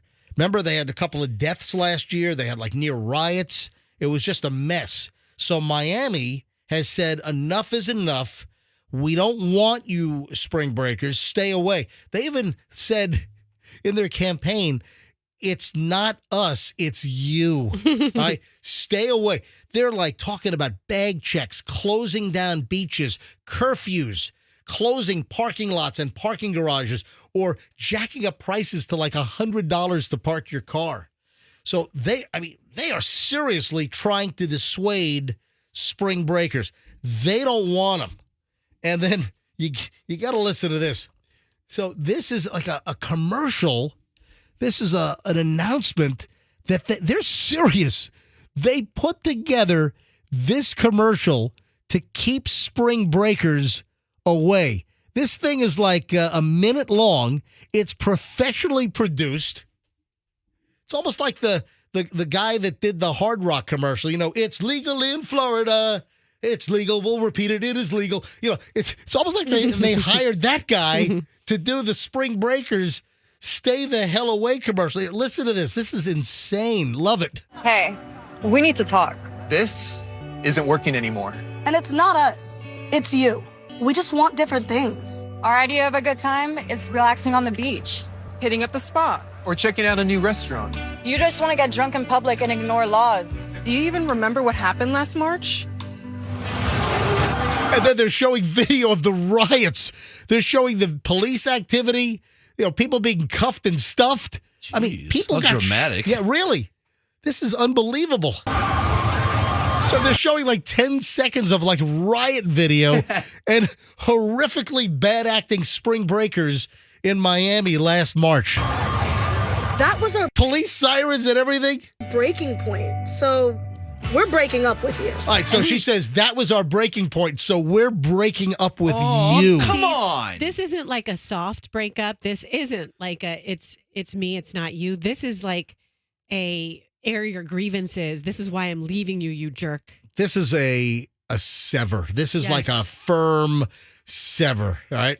Don't try to apologize and come crawling back. See? For your behavior last spring, don't try to apologize and come crawling back. This isn't safe. So we're done. And just so you know, we're serious. This March, you can expect things like curfews, bag checks, and restricted beach access. DUI checkpoints, $100 parking, and strong police enforcement for drug possession and violence. Whatever it takes, because it's time to move on. Maybe we can talk when you're done with your spring break phase, but until then, You guys are a little dramatic. Wow. Is that not incredible? You had me at $100 parking. I'll pass. Thank you. They are like taking their middle, and they have a bunch of, like mid-20s or late 20s. You've got like Gen Z and millennials are the ones that are speaking in the commercial. It's not like they got a whole bunch of, old fogies from, Collins Avenue or something in a nursing home. Well, maybe that would be like 1975. But it's not like they have a whole bunch of like retirement age, stay away from our Miami Beach, you hooligans. No, they're using like almost like spring breakers to send the message. What a bunch of dorks. Who's Those kids. Hey, listen, you're just going to drink. Yeah, that's what we do at spring break. And what they're saying is, hey, we're breaking up with you. Maybe we can reassess things when you're older, more mature. You're not doing, keg stands and, acting like jackwagons. All right, so maybe we can reconcile later on when you're older, more mature, and you're not going to wreck our city. Then come to the Miami nightclubs and do designer drugs. Then you'll be welcome there. But that's aggressive. That is unbelievably aggressive what Miami Beach is doing. But see, now let's move it up the state a little bit. The concern is, will the spring breakers that are being told, don't come to Miami, we're going to make your lives a living hell. It's going to be a miserable spring break if you come here. Oh, my God, it's going to be a coup. Well, the concern is, are they all going to come here to the Tampa, St. Pete, Clearwater area, and are they going to rowdy it up and burn this place down in the next couple of weeks over spring break? Yeah, that's what I said at the end of the show yesterday. I was like, well, get ready. They're all going to come here. How come when I went to spring break in high school, it was like, in college, it was pretty chill? People were just at the beach and hotels and you run from the cops. Yeah. It's cool. On foot. Not like on a chase, not like a high-speed chase. No. Never. I saw a report that Tampa International, that they recently had a record 93,334 passengers through the airport in one day. Whew. That was February 25th. And guess what? They're expecting to break those numbers over the next couple of weekends with spring break. They're expecting to exceed the 93,334 people through Tampa International in one day. They're expecting around 100,000 or more passengers with spring break in effect. So are these Miami-bound revelers that have changed their mind and now they're coming here? I guess we'll have to find. The question is, when we do a little recap on this, so at the end of this month or early April, when spring break is pretty much settled down for all the colleges and universities around the country, as we do a post-mortem and kind of a review on this, are we going to have an uptick and an increase in bad spring break behavior? That is the question. So we will... Can you guys do again? You know what? It's just a big simultaneously. Give me a. Remind me, I've got a studio update. I've complained for years about this this dumpster of a studio in which we work in, And guys, I've got a studio update, which I'll get to. And I'm kind of excited about this. I won't believe it until I actually see it. But things are. You all right, Froggy? Yeah, I'm good. Things are kind of moving in our direction. I'll explain in just a matter of moments. So stand by. Hey, I mentioned another toe-licking incident. This is just as weird as it gets, but now we find out that the peanut butter toe-licking on gymnasium floors at high schools in Oklahoma is not new. Oh, that's it's a yearly thing? Apparently, it's happened before. It's happened for years. There was this absolutely wretched story of a fundraiser, a school-sanctioned event. You had a whole line of students on their stomachs on the wood gym floor in front of another row of corresponding students sitting in chairs, barefoot, with peanut butter smeared on their toes, and the kids on the floor are licking and sucking the peanut butter off of the kids' toes at a school event at a high school. So this thing caused like this uproar, but now people are saying, wait a minute, this has happened for years. Why are people just outraged and going, gross? What is going on? Why is it just now? What happened in all the previous years? It turns out that the video is surfaced of another high school doing the same thing. New clips have started to make the rounds online that show students from neighboring high schools in the Edmond, Oklahoma City area that show that their kids are using their mouths to slurp up peanut butter off the feet of others. The videos go back to 2015. What the freak? Just goes to show you, as much as we think that everything crazy that happens gets put out on social media, it doesn't. And not only are there toe-sucking videos in high school going back to 2015, there are also videos showing students licking other students' armpits. Oh, that's hot. Oh, wow. What is going on?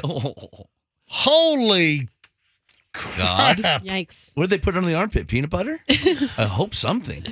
No, it was sriracha sauce. Oh, God, I'm starving for that. Oh, no, it was fluffernutter. Oh, now we're talking. It was marshmallow fluff. Would you rather lick like a hairy armpit or a stubbly All right, one? Roxanne, really? Well, I'm trying to think. This school is making nothing but freaks. You just have to go one step further every single time, I don't like you? a hairy one, man.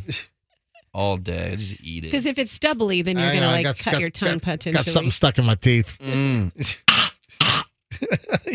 Or coughing up like a hairball. Anyway, a little follow-up to that insane story. I don't know what. What do you think, Froggy? You're a huge. It's Jake Paul and who's his brother? Logan Paul. Big fan of both. All right. So, seen Jake Paul fight live. Yes. What do you think about the news that broke yesterday that there is going to be a live Netflix event? Mike Tyson, who's 57 years old now, is going to face off with Jake Paul, 30 years younger at 27. There's going to be a live streaming boxing match on Netflix. First ever Netflix live sporting event. In July. And the one and only Jake Paul made it happen. You see this? You see this? This should be an inspiration. He just won a fight last weekend. Who? Jake Paul. Some people say Tyson is going to destroy him. No, Jake Paul will win. Mike Tyson returning to the ring to face Jake Paul. Tyson is going to square off against YouTuber Jake Paul.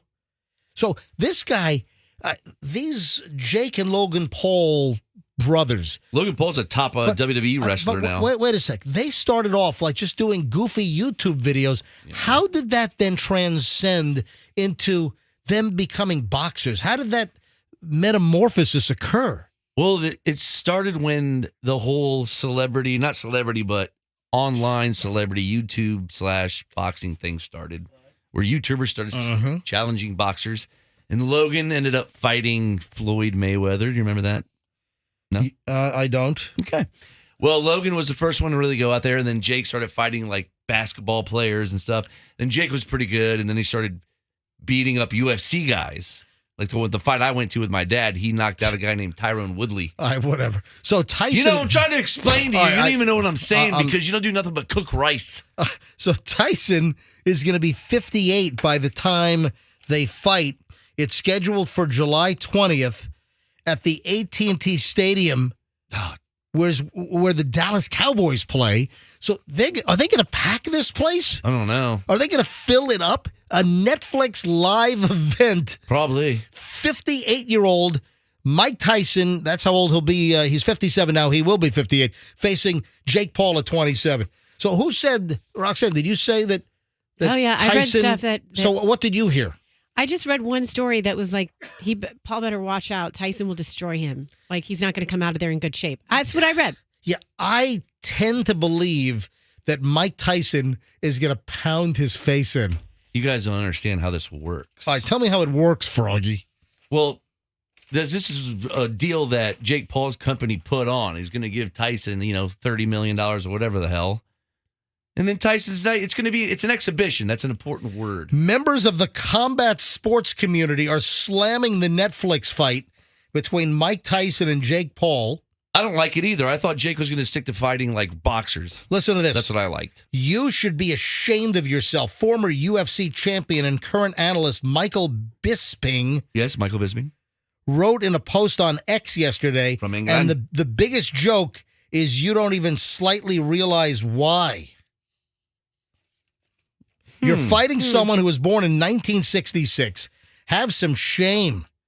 Yeah, he's not happy about it. He says he's fake Paul, not Jake Paul. Listen, because he fights hand-picked guys. But wait a minute. I think that Mike Tyson might knock this guy's lights out. I don't know, man. Have you seen Jake Paul fight? I have. So I think you're lying. I'm friends with... No, I've seen clips of him fight. I'm not buying... Listen, are you asking me, have I spent money to watch a Logan Paul? I send you the stolen link every time. I'm not watching some stolen link. That's your fault. The whole MMA thing and the whole... it doesn't really, it doesn't do much for me. But I've seen little clips of Jake Paul, Logan Paul. I've seen those. But no, I'm an exciting Saturday night for me is not having a bunch of my bros over, and we're drinking a whole bunch of beer while we're watching the MMA. I sit by myself and watch it on my porch. You freaking nut. But yeah, I'm excited for it. I think Jake will win. I just texted one of my friends who was kind of in the know. Yeah, and who's this? I want to know. You texted a friend who's in the know. Yeah. And which friend might this be who's in the know? A friend who has a lot of boxer friends. Yeah. So he says, and he knows Mike well. And Me? Mike Tyson. Oh. Yes. Or he's been around him, I should say. And I said, do you think Mike Tyson will destroy him? He said, no. Jake Paul isn't a slouch, to be honest. And, some of these Hold on, he said Jake Paul is no slouch. Is no slouch. Gotcha. Okay. And Mike is pushing 60. And, sometimes these things are, I don't know, for the money. I'm going to rip his testicles off. Listen, Mike Tyson and Jake Paul, they're going to make a ton of money on this, right? Right. I mean, I'm sure they're going to make millions and millions of dollars. Hey, speaking of sports. MJ, me and you should box. Okay. Let's do it, man. How many people show up? Like 13, 14? Yeah, maybe a dozen. Watch me kick your ass. You think you'd beat me in boxing? Are you serious? Dude, Are you kidding me? You're a flabby mess. I'm in the best shape that I've been in boxing, years. the world champion, the heavyweight champion looks like me. He's fat. Tyson Fury. All right, I'll bring the gloves Monday. I'll bring the gloves Monday. Yeah, bring them. Hey, just a little tidbit from Don, the IT guy. Yep. Oh. He sent me an article that Jake Paul, remember when Jake Paul, Froggy, you would know this, demolished Nate Robinson. That was on the Mike Tyson, Roy Jones Jr. undercard. So a little history there. Well, thank you, Rox. I do appreciate that. Thank you, Firefoot. Thanks, Don, the IT guy. All right, I want to go to phones on something. I want to ask, because I have an item here. I have a story that talks about women and me time. I saw this. All right, so don't spoil it. Better believe it. Don't spoil it. Women and me time. I would like to speak to women right now. A lot of women are listening right now to the MJ Morning Show here on Q105. And by the way, we highly appreciate it if you help spread the word. I'm trying to quintuple our audience in the next week and a half. Seriously, spread the word. Tell folks that you listen to the MJ Morning Show. If anyone ever asks you, hey, what do you listen to in the morning? Tell them, hey, you love the MJ Morning Show. You love our content. We do an hour and 20 minutes of nonstop MJ, which we're doing right now. We're in the middle of it. An hour and 20 minutes of nonstop content. So if anyone asks you, hey, what do you listen to in the morning? Yeah, you tell them the MJ Morning Show, and you love it. Tell your friends, spread the word, help us increase the listenership beyond the enormous audience we already have. So tell, 20, 30 people a day or one. Tell folks you listen to the MJ Morning Show here on 104.7. It would be highly appreciative. All right, I want to go to phones here, and I want to ask Andrew, women only on this, because it's a women-focused, female-centric story. Because isn't it like Females Are Awesome Day? What did you say it was, Froggy? It's National Women's Day. National Women's Day. Is that true? Yeah, look it up. Everybody but us knows it. Respect to all the women out there. I'm a big fan of all of you. Absolutely. All right, so here's the deal. I think it is. I read something yesterday that a lot of women, actually over half of women, say that this is the place, the only place where they get so-called me time. I know. For all you don't spoil this. I want to go to phones. I don't know. All right. 800-990-1047. Well, maybe it's a silly guess. Maybe he doesn't really know. Let's go to phones. 800-990-1047. If you're a woman, where is your me time? Where's your go-to spot? What's the only place that you get so-called me time, where you get to focus on yourself? It's quiet. You're in your own environment. You're in your own cocoon. What is the spot for your me time? And I want to see if our phone callers, our listeners who are women, if their me time location, and in some cases it said the only place they get me time is here. And I want to see if it corresponds. So ladies, where is your me time? Tell me the story. Let's go. Fire up the phones. 800-990-1047. If you've never called the show, this is a great time to try to get in. Every line is already jammed, so you wait for a line to drop off and try to squeeze in. 800-990-1047. Now, Roxanne, you know the answer. I know the answer, so I'm going to recuse myself. But I will say it is 100% correct. You're going to recuse. I'm going to accuse. All right. So you know what it is. Yes, and it's true. Okay, that's what I was going to ask you. And I'll share my anecdote after we talk to the callers. So you concur. Yes. You agree. I agree. So if you didn't see the story and I did, and I asked you, would you say the same thing? Yes. Now look at that. Yes, it's the only way you can get it. Look at that. All right, me time. What is your spot? Let me grab Melissa in Bradenton. Melissa, you're on the MJ Morning Show. Hi. Good morning, guys. All right, now, guys, if listeners get the answer correct based on the story, I'm going to take a bunch of calls, then I'm going to reveal what it is. So, Rox, don't spoil the answer if somebody knows what it is as we go to phones. I won't. Melissa, you're on the MJ Morning Show in Bradenton. Hi, Melissa. Good morning. Where's the only place that you get so-called me time? The bathtub. And how often is this, like daily, that you go to the bathtub for your me time? Daily. Single day. And it's a special place. What is it? Quiet. You can think. You're left alone. Do you have kids, Melissa? I do. 13 and 23. All right, so they don't barge you into the bathroom while you're in the... See, right. Yeah, it's not really for me because my kids think that's like an invitation. Right. Oh, good. We're going to have a bath, Yeah. I think we just gave it away. Well, no, because I just said that's not it. That's not it. That's not really it. All right. Hey, Melissa, thanks for the call. All right, so... But good answer, Melissa. So bathtub for Melissa. Thank you. All right, let's grab Kenya in Plant City. Kenya, am I saying it right? Yes, you are. All right, Kenya in Plant City. Hey, I'm going to be out there with Michelle and Chloe later today. Nice. You're coming to the Strawberry Festival? No, going to Fred's Market. Oh, okay. Yeah, that's right. You said it this morning. Yeah. We're going out to Lakeland, and we're just going to hit the buffet. So, where is your special me time? The car, when I'm driving, nobody's knocking on your door, nobody's screaming at you. You can decide if you want to take a phone call or not. That's the place where I think. All right, so the car is your me time. What about the road ragers, the bad drivers? Does that bother you, or you try to shield yourself? No, I actually take the back road, and I drive all to Tono to Sasa Road, so it's a pretty calm and beautiful drive. And Kenya, where do you drive from? From Plant City to where? To Temple Terrace. All right, fantastic. Hey, do you listen to us every morning? Yes, I do. Well, thank you. It is very appreciated. Thank you so much. Have a great weekend. You too. All right, so we have bath and now car. Let's hit Jessica in Spring Hill. Jessica, you're on the MJ Morning Show. Hi. Good morning, guys. Hey, Jessica, where do you get...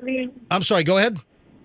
I definitely say in the car, probably waiting for pickups or practice or just parked anywhere with some peace of mind. Yeah, we all know about waiting for practice or being at practice with the kids. I did it for years and years and years. So that's the second vote for me time is alone in the car. Thank you, Jessica. Have a great weekend. Let me grab Michelle in Tampa. Could be my wife. Michelle, you're on the MJ Morning Show. Hi. Hi, good morning. All right. For me, it's definitely in the car or in the bathroom until somebody bangs on the door. All right. So we've got, I'll give you one for car and one for the bath. What, anything specific in the bathroom? Well, the toilet. Oh, all right. All right. That's your me time? Well, yeah, until somebody bangs on the door. Yeah. Gotcha. Michelle, thank you. All right. Candy in Tarpon Springs. Hang on. The reveal is coming up. Over half of women say this is their favorite go-to spot for me time. Candy in Tarpon Springs. Candy, you're on the MJ Morning Show. Hi, good morning. Hey. So I'm going to say shower. Yep, the shower. And what do you like about it? I'm sure it's daily or at least daily, maybe multiple times a day. So the shower is where you can be all alone. It's your quiet. It's your respite. It's your cocoon. It's your me time. What makes the shower so special for you, Candy? So no one bothers me in there. I get to wash the day off me, and the hot water is relaxing. Oh, I love that. Wash the day off me. Yeah, good. Wow, so you take a shower when you get home from work? Yep. Usually immediately. If not, after I get the kids to bed, I will take a shower before I go to sleep. Wow. I'll have to wake up and take one just so I can refresh myself. I never heard that term. I love it. Wash the day off me. What do you do for a living? I am an investigator in Pasco County. What, like law enforcement? What type of investigations?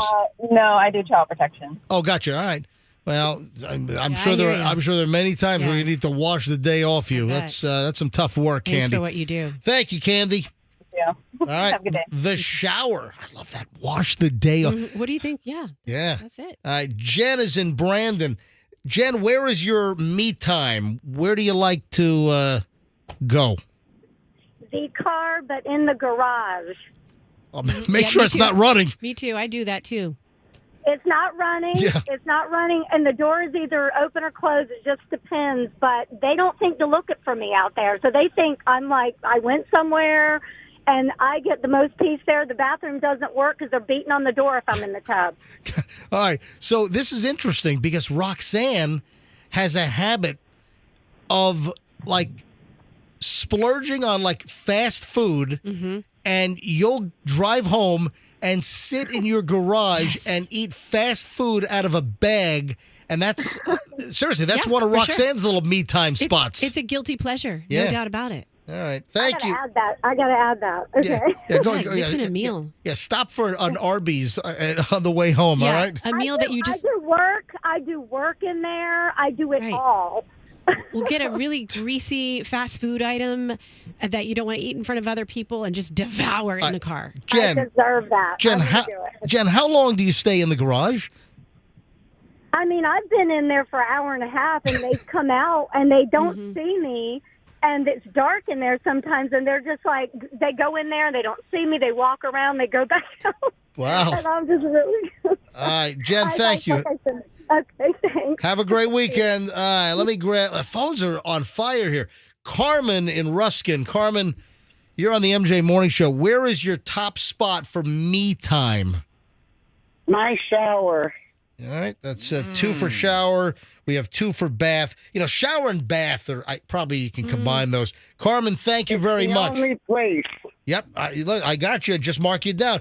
I want to try to get through as many calls as I can here. Lynn, Andrew, not too many more because I got to move on, and I think we're kind of getting the point. Lynn in Largo, where's your number one spot for so-called me time? It's going to be kind of crazy to you, but a concert. Really? And When I go to a concert, I get no phone calls. I do not get bothered, and I'm enjoying myself with the group that I'm with to see. what is the last concert that you went to for me time? ZZ Top. Oh, wow, ZZ Top. Michelle and I, we just had some me time. Michelle and I, the last concert we went to, and we don't go to that many concerts, but we went to Billy Joel and Sting at Ray J a couple of weeks back. Oh, very nice. I miss them. All right, thank you, Lynn. All right, I'm going to grab 2 more, Andrew. Tell the other callers thank you, but I'll do the reveal here in a second.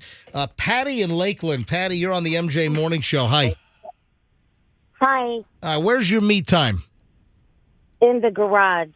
Man, that's another garage. Mm-hmm. Yeah, well, it's peaceful. yeah. I listen to teachings in the mornings. And my Well, hold on. What do you mean you listen to teachings? You put on like a streaming audio program? it's like different churches. So, but I can't. And the Lord wants you to park your car in the garage. Oh no, Oh. my car is in the driveway. I'm in the garage. My husband parks his car in the garage. Wait a minute. So But, you're just sitting on the garage floor? No, I'm standing. You're just because if I sit down too long, I'll fall asleep. Like, how long? You don't want to fall asleep in the garage. How long do you stand in the garage? Oh my gosh! In the mornings, 2.5 hours. Oh, wait a minute! What? you just what do you do in the garage for 2.5 hours? What are you just staring at the weed whacker on the wall? No, I'm watching the videos from certain churches. Okay. And then in the afternoon, if I just want to be like alone. Then I'll watch, a different movie because my husband, he has different tastes in movies. Right. And So you'll just stand, you're standing, you're not sitting down, you're standing up in the garage, you're holding your phone, and you're streaming either religious stuff or watching a movie for like 2.5 hours. Yeah. Oh. No. The movies come in the afternoon when I go back in there. I mean, that's my... Oh, so hold on. You have multiple trips to the garage daily? Well, see, I'm a crossing guard, and so I have a morning shift. I have to leave by 6. Yep. And then I have an afternoon shift. Ooh, you're like a bus driver. Do you ever drink in between your shifts? No, I'm not a bus driver. I'm a crossing guard. I cross the kids. Oh, yeah. Yeah, no, we understand. And they're my grandkids. Yeah, They're Froggy was just asking, do you get liquored up in between? Oh, heavens no. Yeah, I didn't think so. Thank Heavens, you. Patty, wow. Thanks, Patty. Hours in the garage. Patty, thanks for Just listening. stands there like a creep show. One more call, and then I'll tell you why we're doing this. Brianna in Tampa, MJ Morning Show. Brianna, where's your me time? In the nail salon. What, breathing in all those horrific chemicals? No, just getting taken care of. Oh, okay. The And then pedicure, manicure. stuff right like that. when you're getting your manicure, you can't be on your phone, so that's relaxing. Right. And don't some of these nail salons offer like a shoulder massage and foot rub as well? Happy ending. Oh, yeah. I have an Froggy. awesome one that has this magical, like, massage chair. Wow. Oh, yeah. I know what you're saying. All right. I'm just kidding. Thank you, Brianna, and have a nice day. MJ, do you want me to do the big reveal since I am the woman? Yeah, absolutely. Okay. Yeah, sure. So I'm going to work into how I get my me time. This is how it works. On the weekends, I'm with the kids all morning. I'm starting to lose it. I'm trying to do laundry. They're screaming. I'm Pulling separating your hair fights. out. The They're kids pulling my hair. Yeah, you're going nuts. And then finally I just go to Doug and I'm like, look at me. I haven't even showered today. And so then that's his cue. And he leaves with the kids to take him to Costco. I'm like, I just need some time to myself to take a shower. And then as soon as they leave, I do whatever I want. And that's my me time. Oh, so you just act. Yes. And then I wait to hear the garage. And when I hear the garage go up and they're home, then I run in the shower. And then I get an additional me time. Wow. Showering is the me time. That is the answer. It is. And that is the answer. We kind of slipped a little bit and gave it away in the first call or so. But over half of women that were surveyed, a survey of 1,000 women, and the demographic surveyed was 18 to 35. So 1,000 women, 79% said that they are in need of me time, and over half, 52%, said that the best place for me time was the shower. It's where you can hear your own thoughts. Yep. If you want to have your coffee and start your day, you just can really get some good thoughts going. Maybe you want to have a glass of wine in the shower. I've done that before. Nothing like some watered down Cabernet. Yeah, it gets a little bit of steam in it if you're in there for a long time. And it does change the some flavor. shampoo. Let me get some shampoo and some water and a wine. Shampoo and champagne. Shampooing. I'll stay in there as long as I possibly can. And then eventually the kids come in and they're like, Mom, make a window. So it's all steamy. You make a window so they can see you and then haze you like a sorority girl. Look at your jiggly butt. Ha ha ha. Do your kids say that to you? Horrible. Yes, they do. So you don't do the tub, you do the shower? I do both, but I mean, you ever soak in the tub so long that you get the wrinkly prune fingers? Yeah. Really? Uh-huh. Well, I guess, I don't take baths, but I remember when I was a kid, we always took baths. Mom would always set up the bath. And it just seemed that as a kid, 5, 6, 7 years old, and you'd, hang in the tub for a long time. You'd have your toys, like the little boats in the tub. It's fun. But you'd end up with hands. Kids got the pruny, wrinkly. Same thing if you grew up swimming in a pool. Yeah, but how long were we in the tub as a kid? I don't know, but that's the cue. That's how I get my kids out. I'm like, ooh, look at your fingers. You've got pruny fingers. Time to get out. Couple of local stories which caught my attention. First of all, did you see that wrong way crash on the ramp? Is that the connector between I-4 and the Selman, the Leroy Selman Crosstown? There was this wrong way crash. Andrew, this happened toward the end of the show yesterday. Did Pat have this in traffic? Was this in the traffic report? Do you know? I don't know. This is insane.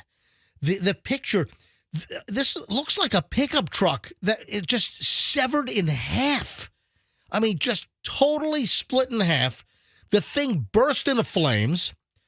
Yeah, the Tampa Crosstown connector between the Selman and I-4, it was closed for hours yesterday. It happened around 9 a.m., a little before 9 a.m., according to the FHP and the release. And you would look at this vehicle and say there's no way anyone survived. But apparently the driver, 41-year-old guy from St. Pete, was taken to the hospital with critical injuries. So, hopefully he survives.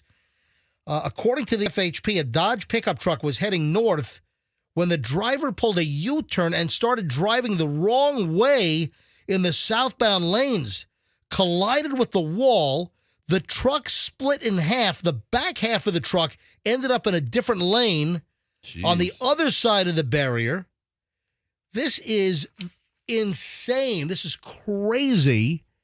Luckily, no one else was injured because, you think about an innocent individual, if this person is turning their vehicle around and then going the wrong freaking way, that is a horror. And then you know what happens? Inevitably, you have innocent people that are caught up in this, and their days are wrecked, potentially injured or, worse. That's just a mess. So that was the Crosstown story. And then we have, cops are still having problems with, the Gandy racing. And I saw a story. Who had a story on this? I think it was Channel 10. Here it is, yeah. Listen, the Gandy has always been kind of a drag strip. The bridge, the feeder area along the Redneck Riviera, the beach side and the mangroves over on the St. Pete side.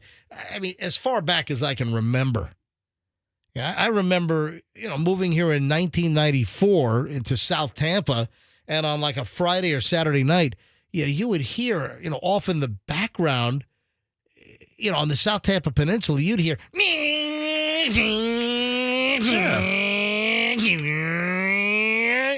yeah. Froggy, you know what I'm talking about? Oh, yeah. Yeah, they were motorcycle racing. You used to have like the Friday and Saturday night motorcycle packs. The meetups at the gas stations, and when they would race. The crotch rockets, the ninja bikes.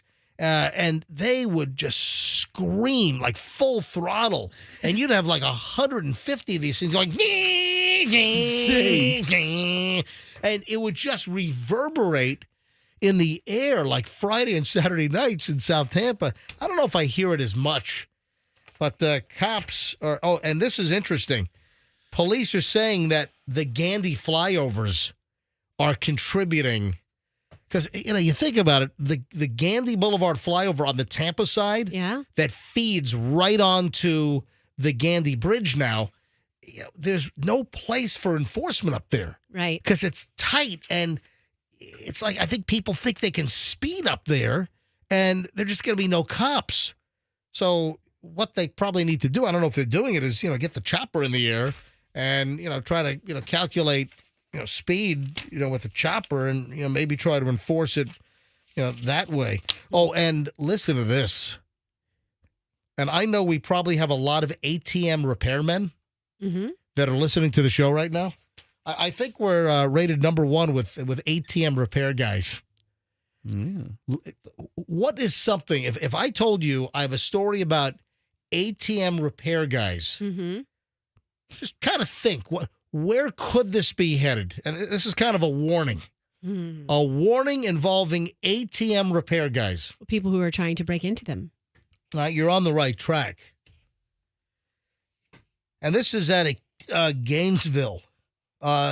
This apparently is like a criminal gang. This is like a ring. This is a problem. There is a gang of individuals that are involved in a nationwide ATM crime spree. And guess what this is? Guess what it involves? Following the ATM repair guy and then robbing the ATM. Oh, no. Yeah, it's like an easier way to get into the machine. Charles Dion Matthews, 30, Shy Trimaine Fields, 31, grabbed the cash by tracking and threatening an ATM repairman.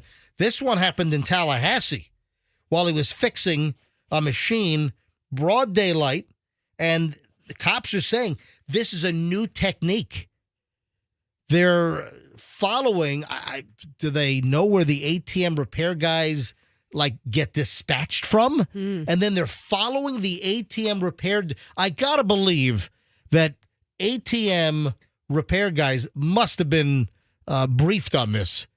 Are you being followed? I mean, but that's a new tactic, and it's a Houston-based criminal gang. Some of the individuals have already been captured. They pleaded guilty in federal court after being charged as part of this roving nationwide ATM crime gang in which they're robbing ATMs by following the ATM guy. So you got the guy right there. He's got the machine open. He's working on it. And then while he's there, you pull a gun on the guy and you make him open up the money box. Because a lot of times the ATMs have another box, I believe, or another locked area inside the machine where the money's kept. You know, Michelle used to fill the ATM for Navy Federal Credit Union. Yeah, you're looking cheating here, That Rob. was, it was in like one of those little huts. You know those little kiosks that are like standalones? Mm-hmm. In the middle of a parking lot. Michelle used to, let me get her on the phone. Seriously. Did she have a gun with her when she did No. this? She had a beeper.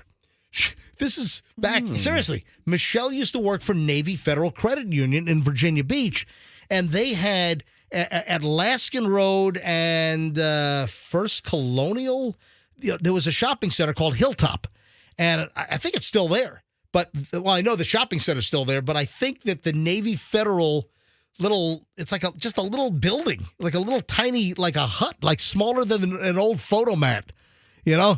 And there was an ATM inside, and Michelle, numerous times a year, she was on weekend ATM duty, and the machine, if it was running low on money, used to actually call the beeper. The technology was pretty decent, so when the machine was running low, and listen, Virginia Beach, Hilltop, not far away from Naval Air Station Oceana, Dam Neck, tons of, Virginia Beach is a Navy town, so tons of active duty and reserves using the ATM. So Michelle would have a beeper, and this is like when I first met her. Hold on, let me get Michelle on the phone.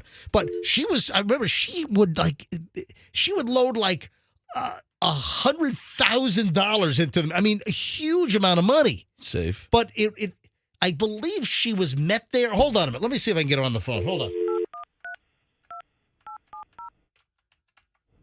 I mean, would you believe that Michelle was filling up ATM machines in shopping center parking lots when she was 21 years old? It's crazy. Yeah. How about Michelle pick up? What's she going to do? So if she got robbed, throw the beeper at their head? Yeah, I'm trying to remember. Hello. Are you listening to the show?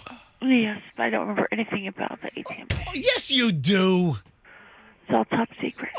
Michelle, stop.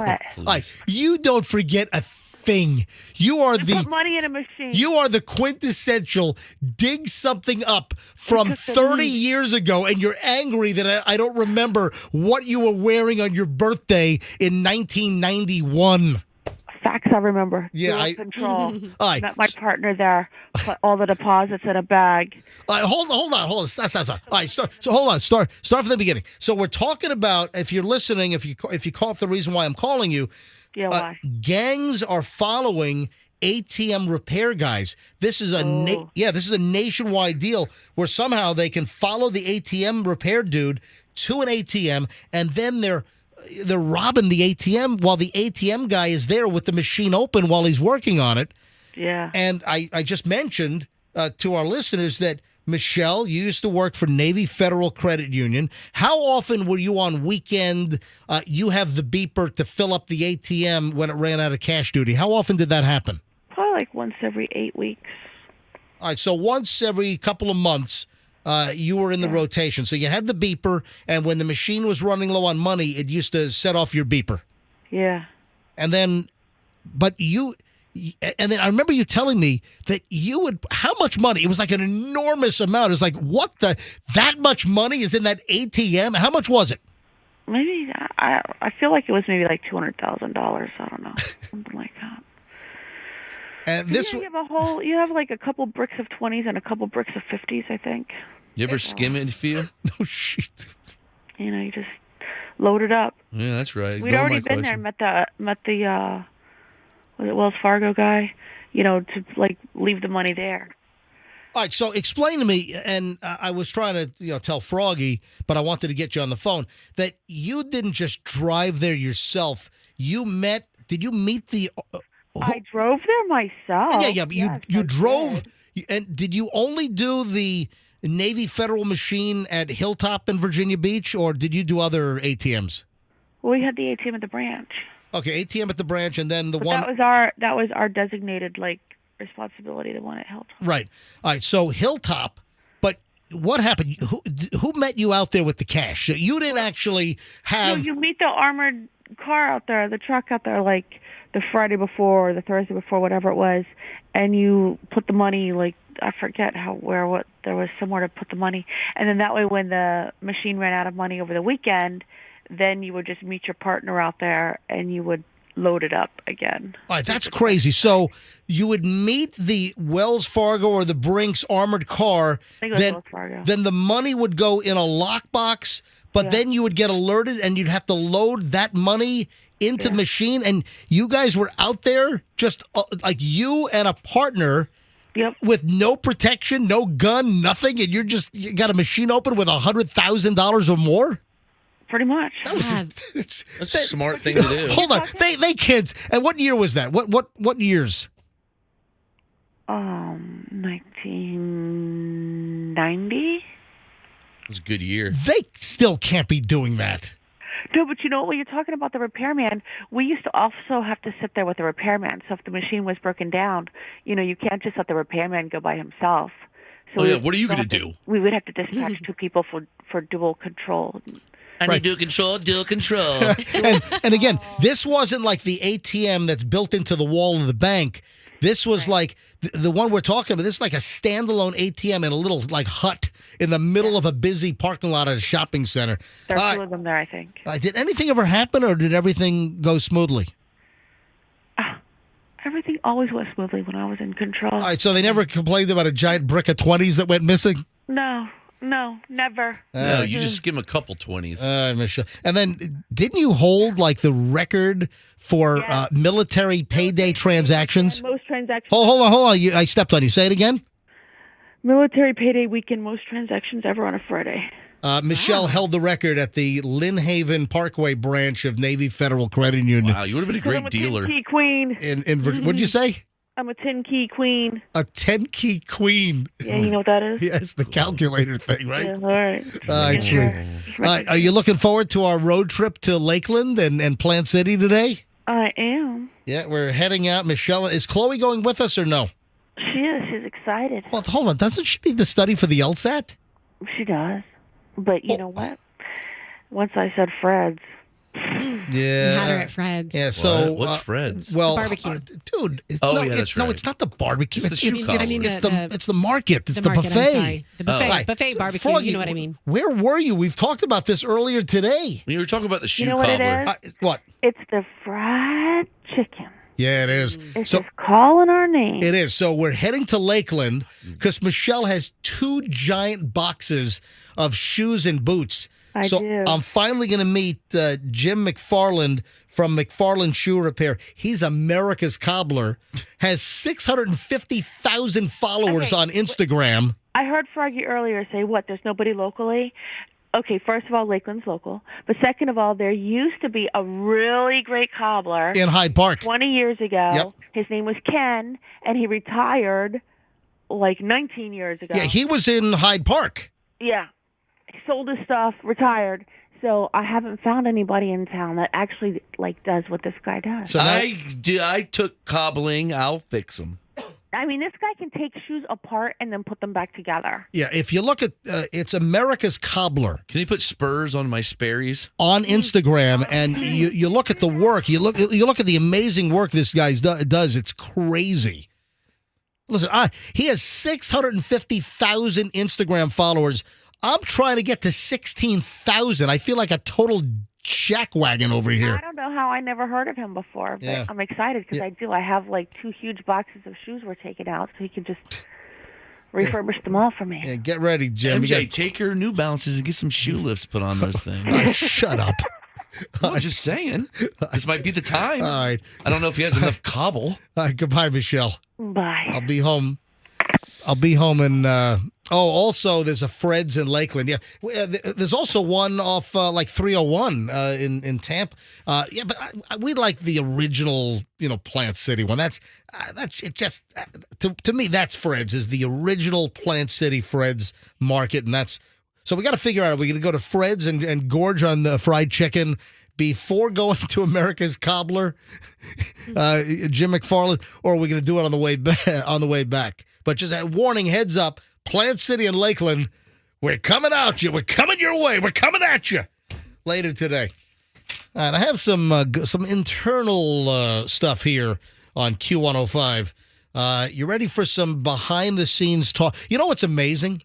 What? Is how many people bring up to me, are they going to get you the new studio? God, just give it up. You're not going to get it, and that's it. All right, hey, deal with it. Hey, schmuckface, I've got some good news. What? I'm going to kick you in the crotch if listen, you call me that again. I have some really good inside Q105 MJ Morning Show news. Yeah. Hey! Q105. Yeah! Never makes Q105. The best music all summer long. Q105. Oh. You want more? No. Q105. Here's some more.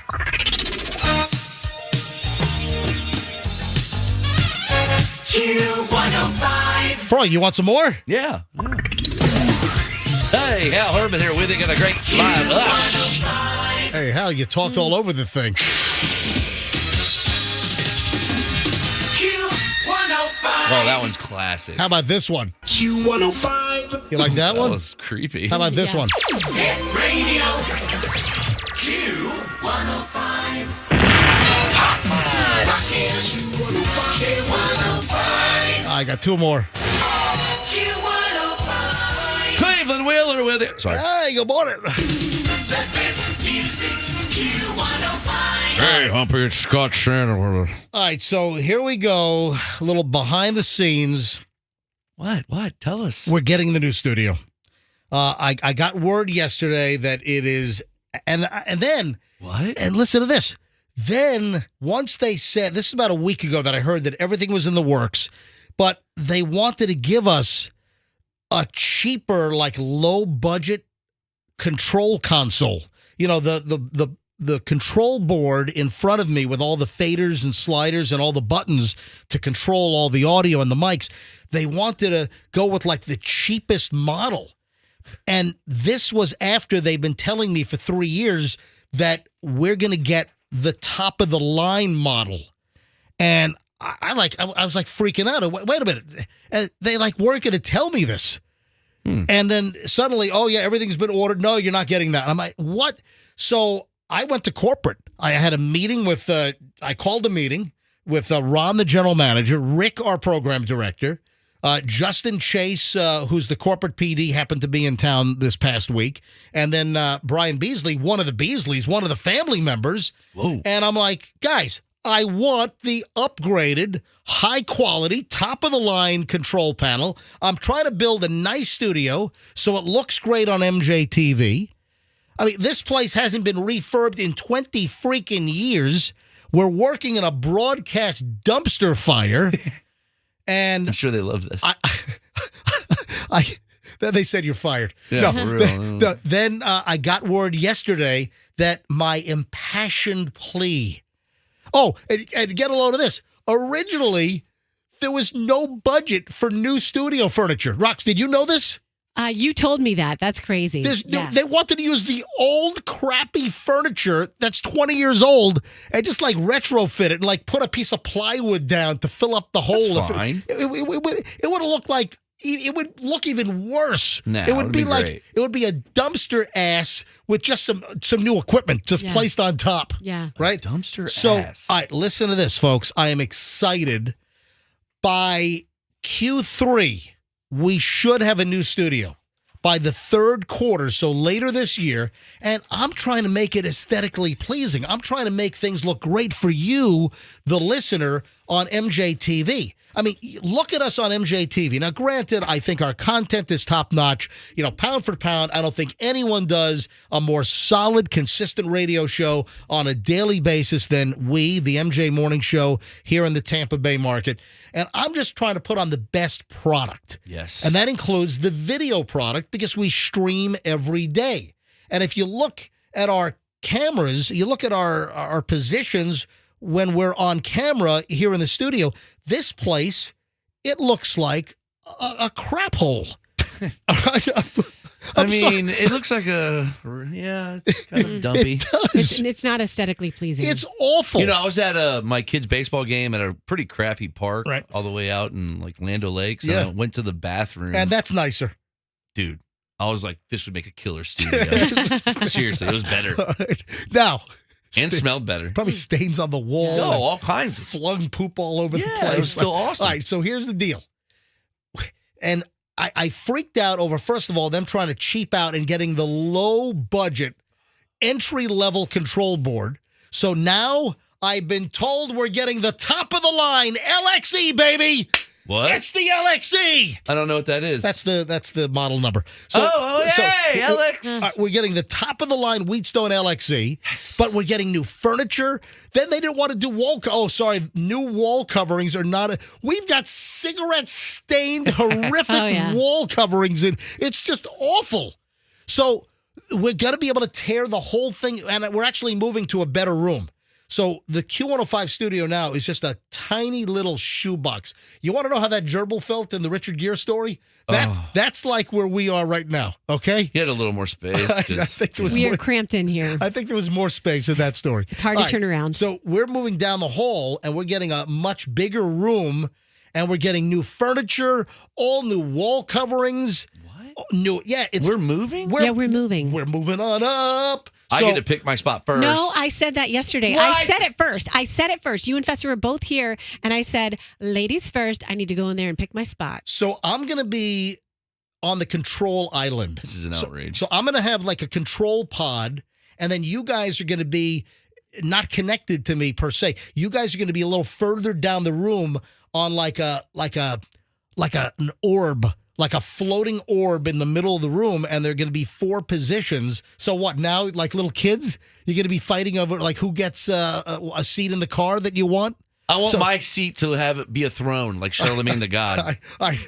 He sits in the throne. I want to sit in the throne. So wait a minute. So the area where the guest hosts are, you guys are now going to fight over which position you get around the table or the turret. Yeah. I pick first. The pod. I will arm wrestle you for it, and we know how that's going to end. Oh man! Can you, now we're going to have a fight. All right. You know what? Actually, he's going to come in and bully his way first. No, listen. I'll do this fairly.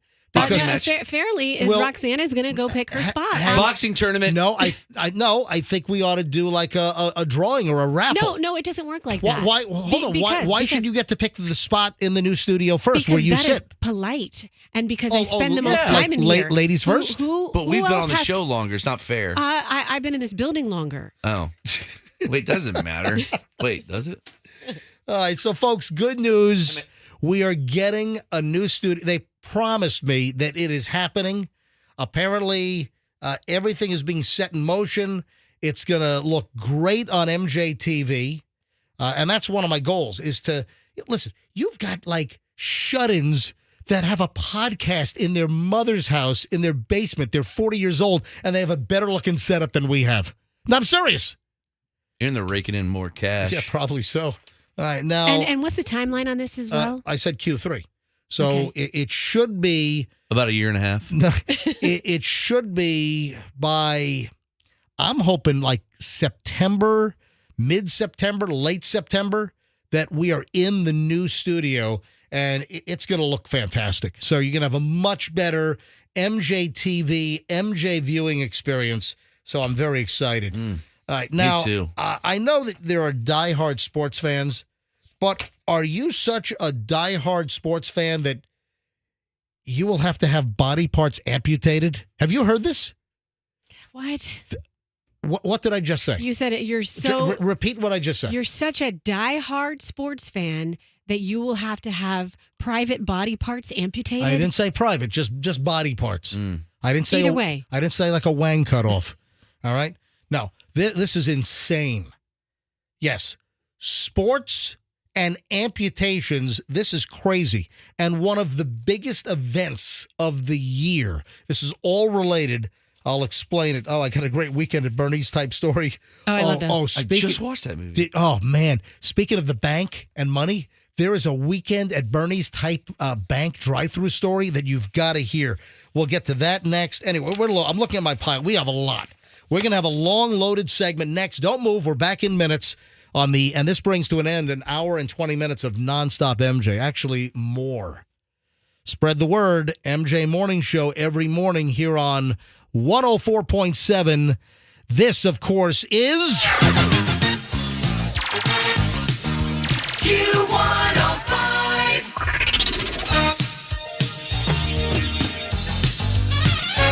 Q105. Q105. All right, folks, your AC goes out. Your house is hot as...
MJ Morning Show, Q105, 901, Friday. Hopefully you have a decent weekend plan. I mean, a lot of stuff going on.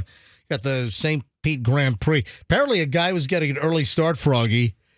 Did you see the guy that ran his car into the Culver's drive-thru here in St. Pete yesterday? Oh, man, Culver's gave me a butter burger. Listen, Culver's does a nice job. I like Culver's. Yeah, that's high on my list to hit in the garage, eat by myself in the garage. I love Culver's. So it wasn't the Culver's right down the street. We've got a Culver's on 4th Street, right? It wasn't this one. This was the one over on 34th Street. A St. Petersburg idiot has been arrested. Actually, it was earlier this week.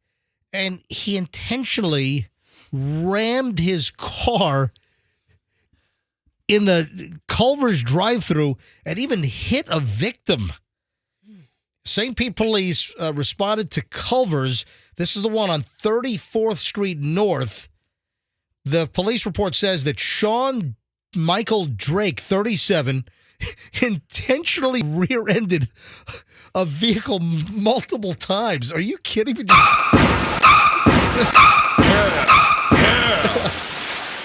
I know that the Culver's drive-thru can take, listen, they're preparing things fresh. They don't have stuff under a heat lamp, So this guy apparently rammed the car in the drive-thru, then put it in reverse, and then kept ramming the vehicle.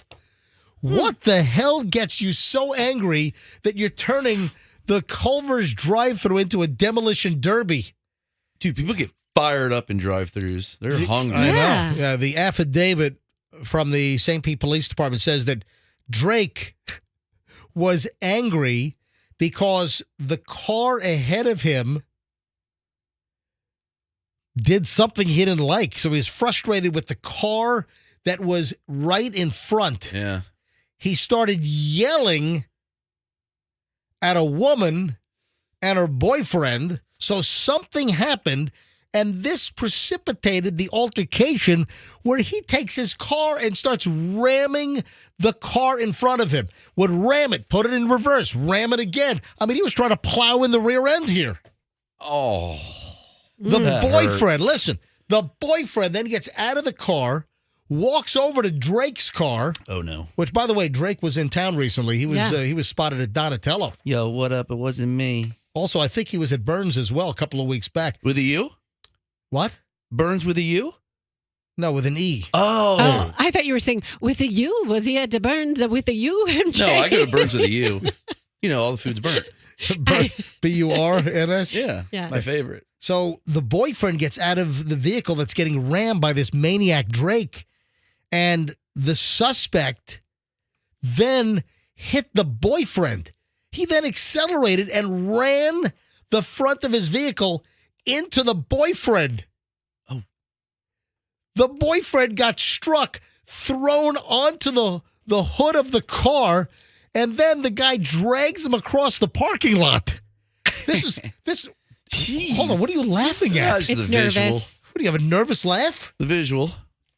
Just the guy on This the hood. is all at Culver's on 34th Street in St. Pete.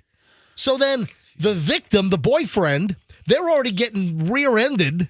They're already getting slammed in the rear numerous times by this maniac. Then he gets run over, thrown on the hood. Then the guy drives away with the boyfriend on the hood of the car. He's thrown off the hood of the car. Drake then drives onto 34th Street, hits another pedestrian, minor injuries luckily, fled the scene. The affidavit said that Drake's vehicle had front-end damage. The victim's vehicle had damage to the rear bumper. It was bashed in and crimped.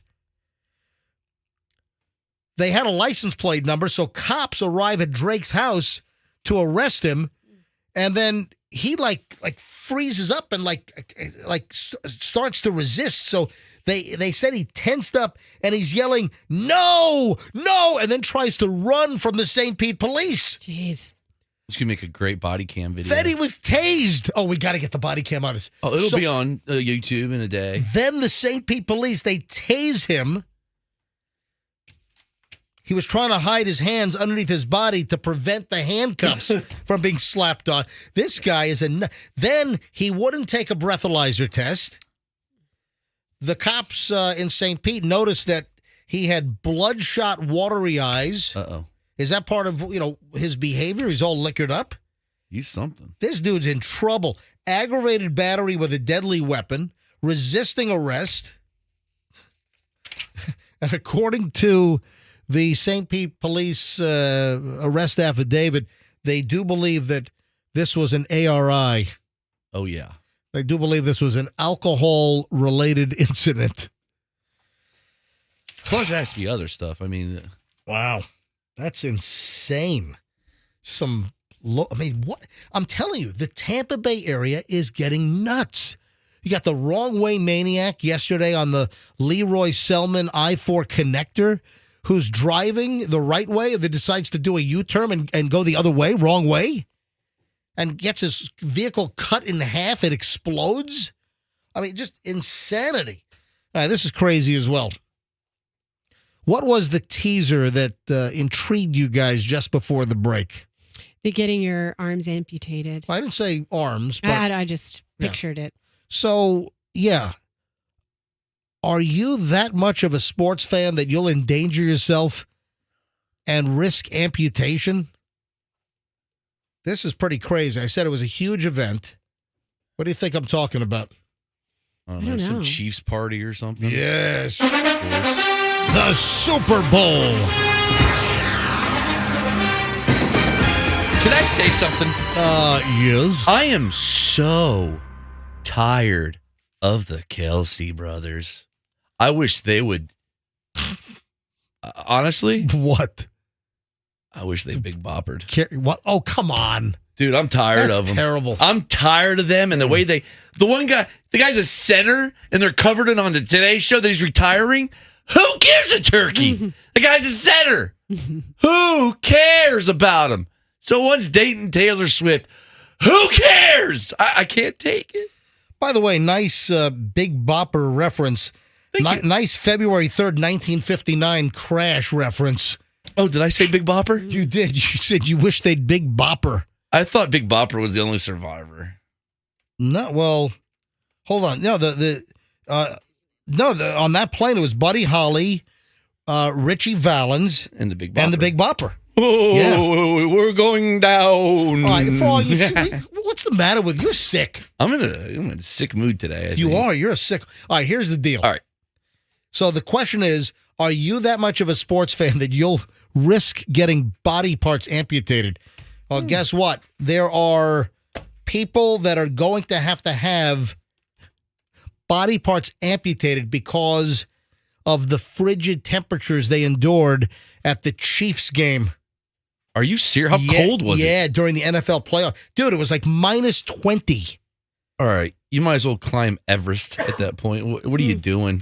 Listen to this story. Some Kansas City Chiefs fans who braved the below freezing temperatures to watch the Chiefs against the Miami Dolphins. This is during the NFL playoffs on January 13th, when it was minus 4 degrees Fahrenheit and wind chills measured at minus 20 at kickoff, might need amputations after suffering frostbite. So the Chiefs, seriously, they had a win. So remember the Chiefs, well, they ultimately went on to win the Super Bowl. But the Chiefs in the playoff, 26-7 victory over the Dolphins. And it was the 4th coldest football game in NFL history. It was so cold that Patrick Mahomes' helmet shattered upon impact. And Chief, what? It broke? Yeah, this was. Oh, I remember that. This was well known. And then the Chiefs head coach Andy Reid, his mustache was frozen and it fell off his face. Oh man! So would somebody pick it up and put it on their face and say, "Hey, look, I'm Andy Reid." Mm-hmm. It didn't fall off, but it froze. Seriously. By the end of the Chiefs-Dolphins playoff game, the temperature was measured at minus 9 degrees Fahrenheit and a wind chill of minus 28 degrees. Yeah, Travis Kelce, he got like an 8-yard pass, and the guy hit him the wrong way, and it broke his wiener right off. But here's the deal. Dozens of fans got frostbite at the game, were transported to the hospital, with hypothermia-related injuries, according to the Kansas City Fire Department.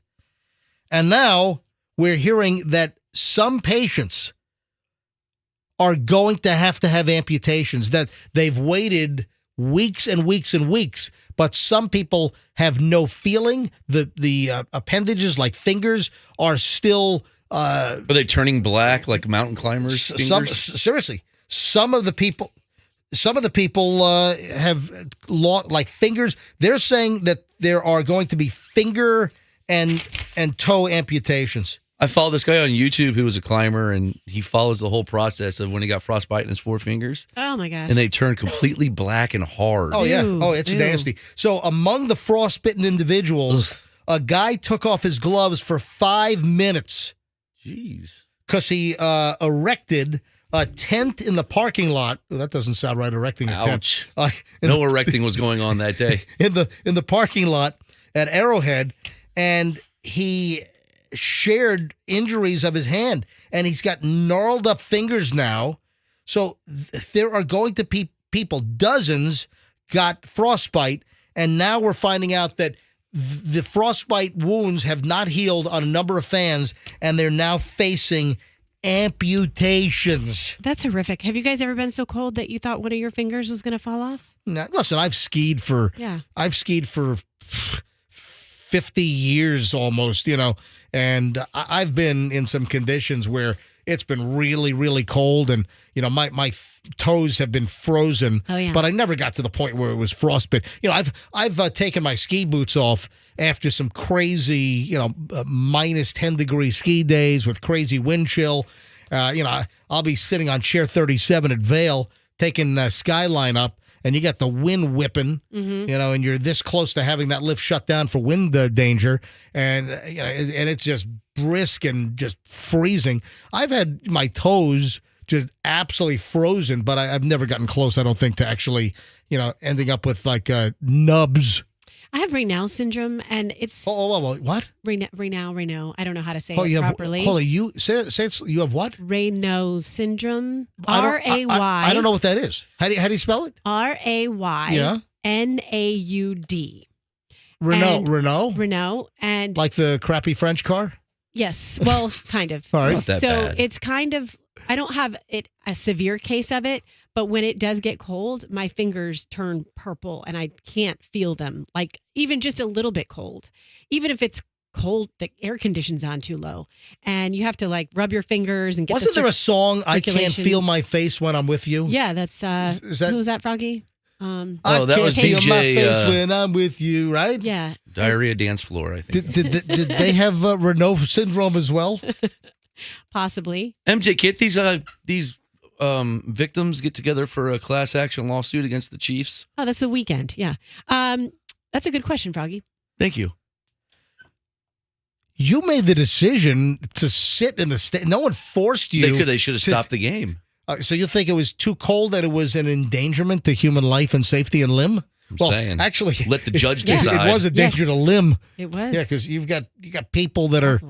Wow. Could you imagine the jury looking at all the guys lined up and they all have nubs and missing feet and missing fingers? Hey, have you seen, speaking of the Chiefs, have you seen the Brittany Mahomes story? Brittany Mahomes, the wife of Chiefs quarterback Mahomes. Did you see that she has a problem with her pelvic floor? Do you know what this is? Yeah. Where, in her house? Well, No. Your pelvic floor is what holds up your organs. Yeah. And sometimes after you have children, it's stretched out. That's all up and through you. Yeah. Yeah. Brittany Mahomes collapsed like that Egyptian dance floor. I think that was Israeli. Oh, Israeli. Yeah, Sorry. that was crazy. No, but I've never heard of that floor. Yeah. Pelvic. Whatever. Yeah. You got to take care of your pelvic floor. That's right. So Brittany Mahomes is trying to get the message out that you need to, quote, take care of your pelvic floor. Just your daily reminder, once you have kids, please take care of your pelvic floor. She put this on an Instagram story. She says, seriously, from a girl with a fractured back, she's got 2 kids, a 3-year-old and a 15-month-old, with her husband, the Chiefs quarterback, Patrick Mahomes. She didn't go into further detail about what actually occurred, but apparently her pelvic floor is all messed up. Your pelvic floor basically holds all your stuff. She should in take there. care of it with the swivel sweeper.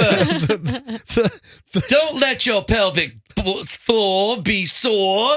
Are you Anthony Sullivan? I'm Anthony Sullivan. For the pelvic floor Take swivel care of sweep? your pelvic floor with the #1 product, the swivel sweeper.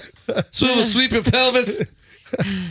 All right, so the pelvic floor apparently is the hammock of muscles. Yeah. Oh. Which support your pelvic organs. So anything below the belly button and between the thighs for women includes all the plumbing and all the stuff. And I guess her pelvic floor is fractured or broken, and all of her stuff came out on the floor. No, I'm kidding. No. Seriously, it has to do with what it has to do with is you stretch all of that out, obviously, when you have a baby.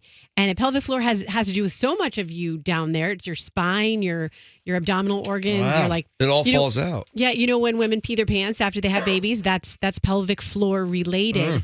And you really, when she's saying take care of it, I don't think Michelle ever peed her pants when we had kids. So for all you know. Good. I mean, not everybody does, but what I have to say about that is you have to do Kegel exercises. You have to make sure that you don't do a lot of heavy lifting. Isn't it Kegel or is it? Is that butt exercises? Kegel. I don't know what the proper pronunciation is. What is it, Andrew? Hold on, Andrew. He didn't say anything. Oh, Andrew does them every day. Are you hearing voices in your head now? What the hell was that? Are you hearing? Someone else. I think Roxanne's hearing voices in her head. I thought I could have sworn I heard him. I'm gonna eat your soul. What? I don't hear anything. But sometimes when I post videos, I'm gonna rip your leg off. What? I didn't hear something. What was that? I'm gonna scoop out your eyeballs with a melon scooper and eat them like you will. Yeah. All right. So sometimes when I'm doing exercises with Daviana, she's always been my baby weight. Like I'll hold her and then I'll do like lunges and squats and stair climbs and stuff. But she's getting to the point and I'll ask my doctor, like, I better stop this or my uterus is going to fall out, isn't it? Oh, lovely. You know what happens. Lovely. All right, now. Yeah. Weekend at Bernie's essentially at a drive-through at a bank. Man, this takes some total balls here. 2 Ohio women propped up a corpse in their vehicle and then took money out of the dead guy's bank account and then dropped off the 80-year-old's body at a hospital emergency room. Oh, at least they took him to an emergency room, So right? they had the guy whose bank account it was with his ID. He's dead. They put him in the car. They prop him up. It's Weekend at Bernie's at the bank drive-thru to get money out of his account. Did they have like a little like rope to like have him like nod his head or something? He waved his hand. Yeah, waving his hand back. This is crazy. Yeah, our friends of the Smoking Gun had this story. These 2 women, prosecutors charged Laureen Bia Ferrallo, 55, and Karen Kasbaum, 63, with theft and gross abuse of a corpse. Both felonies. According to the police, the 2 women, not related to the deceased, but lived with him at his home. Cops say that the 2 women, with the help of a third individual, removed Lehman's corpse, that's the guy's name, from the residence after he had expired in the house. They placed the body in the front seat of the car. They went to the guy's bank, went to a nearby drive-through window. Police say he had previously allowed women to withdraw money as long as he was with them. So the bank tellers knew him as a customer, knew that he was sometimes there with these women to take money out. The guy croaks. The guy dies. They drag his body into the car to clean out his bank account. It's freaking Weekend at Bernie's in a Buick. Ah, that's crazy. The bank, police say, had previously allowed the women to take money out. On March 4th, the teller apparently was unaware that he was dead in the front seat. When the women pulled up, they took out $900 Investigators charge that the women placed Lehman in the vehicle in a manner that would be visible to the bank staff in order to make the withdrawal. Man, that's a gutsy. Can you imagine that? Did they put sunglasses on? He dies in the house, and they drag him to the car, go to the bank to rip off his bank account. I mean, this is real life Weekend at Bernie's. The guys on Weekend at Bernie's were very nice guys. Bernie was the cokehead heroin addict who wanted to kill him. Very different. And then after they took out the $900, then they dropped them off at a local hospital. Oh, Do you know why Bernie died in the movie? I do not. You know, the two guys that worked for him, Bernie was stealing money, and the two guys found out that somebody was stealing money, but Bernie didn't know that they knew, so they knew and they knew. So Bernie invited them to his beach house, and then a gangster killed Bernie before because Bernie was sleeping with the gangster's wife. That's enough. All right, thank you, Froggy. All right, we have It's really good. We have tickets to New Kids on the Block, Paul Abdul, DJ Jazzy Jeff in July at the Amphitheater. If you want to win tickets, we'll give those away next. Also, daylight saving time is this weekend, and got a did you hear about Harrison Ford's colonoscopy? I did, yeah. Yeah, all right, hang on. You got to hear about Harrison Ford's colonoscopy. This is actually pretty funny, so we'll get to that next. All right. Oh, Alec Baldwin. There are some rumors swirling around Alec Baldwin now that the armor was convicted of involuntary manslaughter. We have a lot of stuff. Final segment, free concert tickets, all next on the MJ Morning Show here on Q105. Stand by.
The final chunk of the MJ Morning Show here on Friday, and we do have the tickets to give away, concert tickets.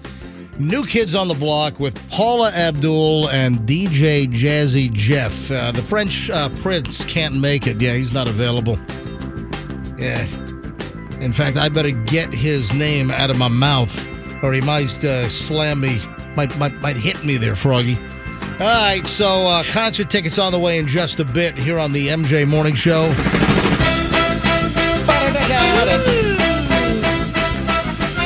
right, some loose ends, man. A lot of stuff I just didn't get to, a lot of good stuff. In fact, did you hear what I said about mentioning zero res in relation to a story? You know, I just did a zero res commercial for carpet cleaning. Yeah, man. Listen to this. A woman, and this is a somewhat local story. It's down at Fort Myers, Lehigh Acres to be exact. So this woman is being hit with burglary charges as well as battery charges. This insane woman broke into her ex-boyfriend's home, threw Sprite at him, and then picked up pickled pork juice and threw it on his sofa. Ew. No, that's going to be tough to get out. That's going to be rank. What the hell is pickled pork juice? Well, pickled pork is like pork that's in a jar. Yeah. It's like pickled pig feet. Yes. Ew. You ever see pickled pig feet in the store? Are you speaking with knowledge, or you just really? Yeah. Have you ever seen The Ladies' Man when he goes through all the pickled stuff and then eats the pickled turd? I think I've seen the pig's feet in a jar. So a deputy with the Lee County Sheriff's Office, they went to this home in Lehigh Acres after a call went in that somebody had broken into the home. When they arrived, they said the woman, identified as Aukiva Reddick, 22, was holding a bottle of Sprite outside of the home. She flung it at the victim, who was identified as her ex-boyfriend. He was hit with the Sprite. That also went all over the sofa, as well as the pickled pork juice. That's brutal. Yeah, Reddick began shouting at the victim continuously that she wanted to fight him. The deputies tried to separate the two, before the cops arrived, the Lee County Sheriff's Office, before they arrived, the man claimed that Reddick texted him, the woman, that she was coming over. He wasn't even home at the time. The doorbell camera caught Reddick taking the spare key under the doormat. Oh, that's a good hiding spot. The spare key right under the doormat. If you break up with a girlfriend, she knows where your spare key is, and it's not the best of breakups, you might want to change the locks. Well, how about take the key away? Yeah. How about take the spare key away if they know where it is? They probably make copies if they're crazy. Yeah, also, so change the locks. why did you whisper so lightly that most listeners couldn't even hear you? I was just trying to prompt you. Oh, okay. Because I didn't know if you know where you're going. No, you don't know. You're an amateur, dude. So It's a cue card. I don't know what the hell I'm doing here. Yeah, I'm just fumbling and stumbling my way through last 42 years of my broadcast career. You really need to do something with yourself. I was fumbling through. Man, my God, will I ever make it? I don't know. All right, so the woman then threw and broke items around the home. So she gets the spare key. They obviously didn't have the best of breakups. And the spare key is still there. She gets it, goes in. She's trashing the place. Video that was shown to authorities showed the victim arrive at the residence, then confronting Reddick. So the guy then, after getting word that she's coming over, he clearly raced home because he's afraid of her or what she could do. So she begins shouting at him and throwing pickled pork and the juices of pickled pork onto his sofa, damaging the couch. It's not cool. A shattered glass item was also seen near the washing machine, but the victim couldn't tell what that item was. Anyway, the crazed, manic, unhinged ex-girlfriend was arrested, taken to the Lee County Jail for battery, property damage, and burglary of an occupied dwelling. Let me tell you right now that this is what I'd like to offer up to her, or to him rather. I'd like to get a hold of the boyfriend, and see, I don't have like his. When you're a victim of a battery or domestic violence, they don't publish usually the name of the victim. Usually that's kind of redacted. So, this was female on male violence. But here's what I'd like to do. I'd like to maybe call down to the Lee County Sheriff's Office and maybe offer up the services of Zero Res. Because they do carpet cleaning, upholstery cleaning. This guy's got pickled pork juice all over his couch. He could really use the services of Zero Res carpet cleaning. Because they do upholstery. If your sofa is stained beyond belief, they'll clean it up. Wow. I got to believe that pickled pork juice smells like, on your couch. Of all the juices to get on there, man, I'd say pickled pork. Oh, look at this. I just went to the Zero Res website. They are experts in removing pickled pork juice from your sofa after your bat crap crazy girlfriend wrecks the place. It's amazing. Yeah. What a niche. You would think it'd be such a niche. Yeah, I'd love to get a hold of this guy and just, say, hey, listen, the MJ Morning Show is a courtesy. Would love to send Zero Res down there. So Harrison Ford, did you hear about his colonoscopy? Oh, I wish this was a Richard Gere story. Go ahead and tell the story. Well, what did you hear about Richard Gere's colonoscopy? What did I hear about it? I think you just said the wrong name. No, he said the right name. Oh, hold on. He said the right name. Dude, you had Froggy. You got me all confused. I can tell you a little bit about Richard Gere. Hang on, stop. What? Roxanne, what do you know? I'm sorry. I saw that, Andrew. What can you tell me about Richard Gere? Correction. Right. You planted Richard Gere in my head. Sorry. All right. So, Roxanne, what do you know about Harrison Ford's colonoscopy? Well, this kind of makes sense, but he went into his colonoscopy listening to Indiana Jones themed music. Well, it wasn't him. He didn't have it wasn't his choice. Yeah, he walks into the operating room. Yeah. And they were playing it? Yeah. They're about to put him under for his colonoscopy, and guess what was playing on the speakers as they're wheeling Harrison Ford into the OR for his colonoscopy? Oh, that's annoying. Yeah.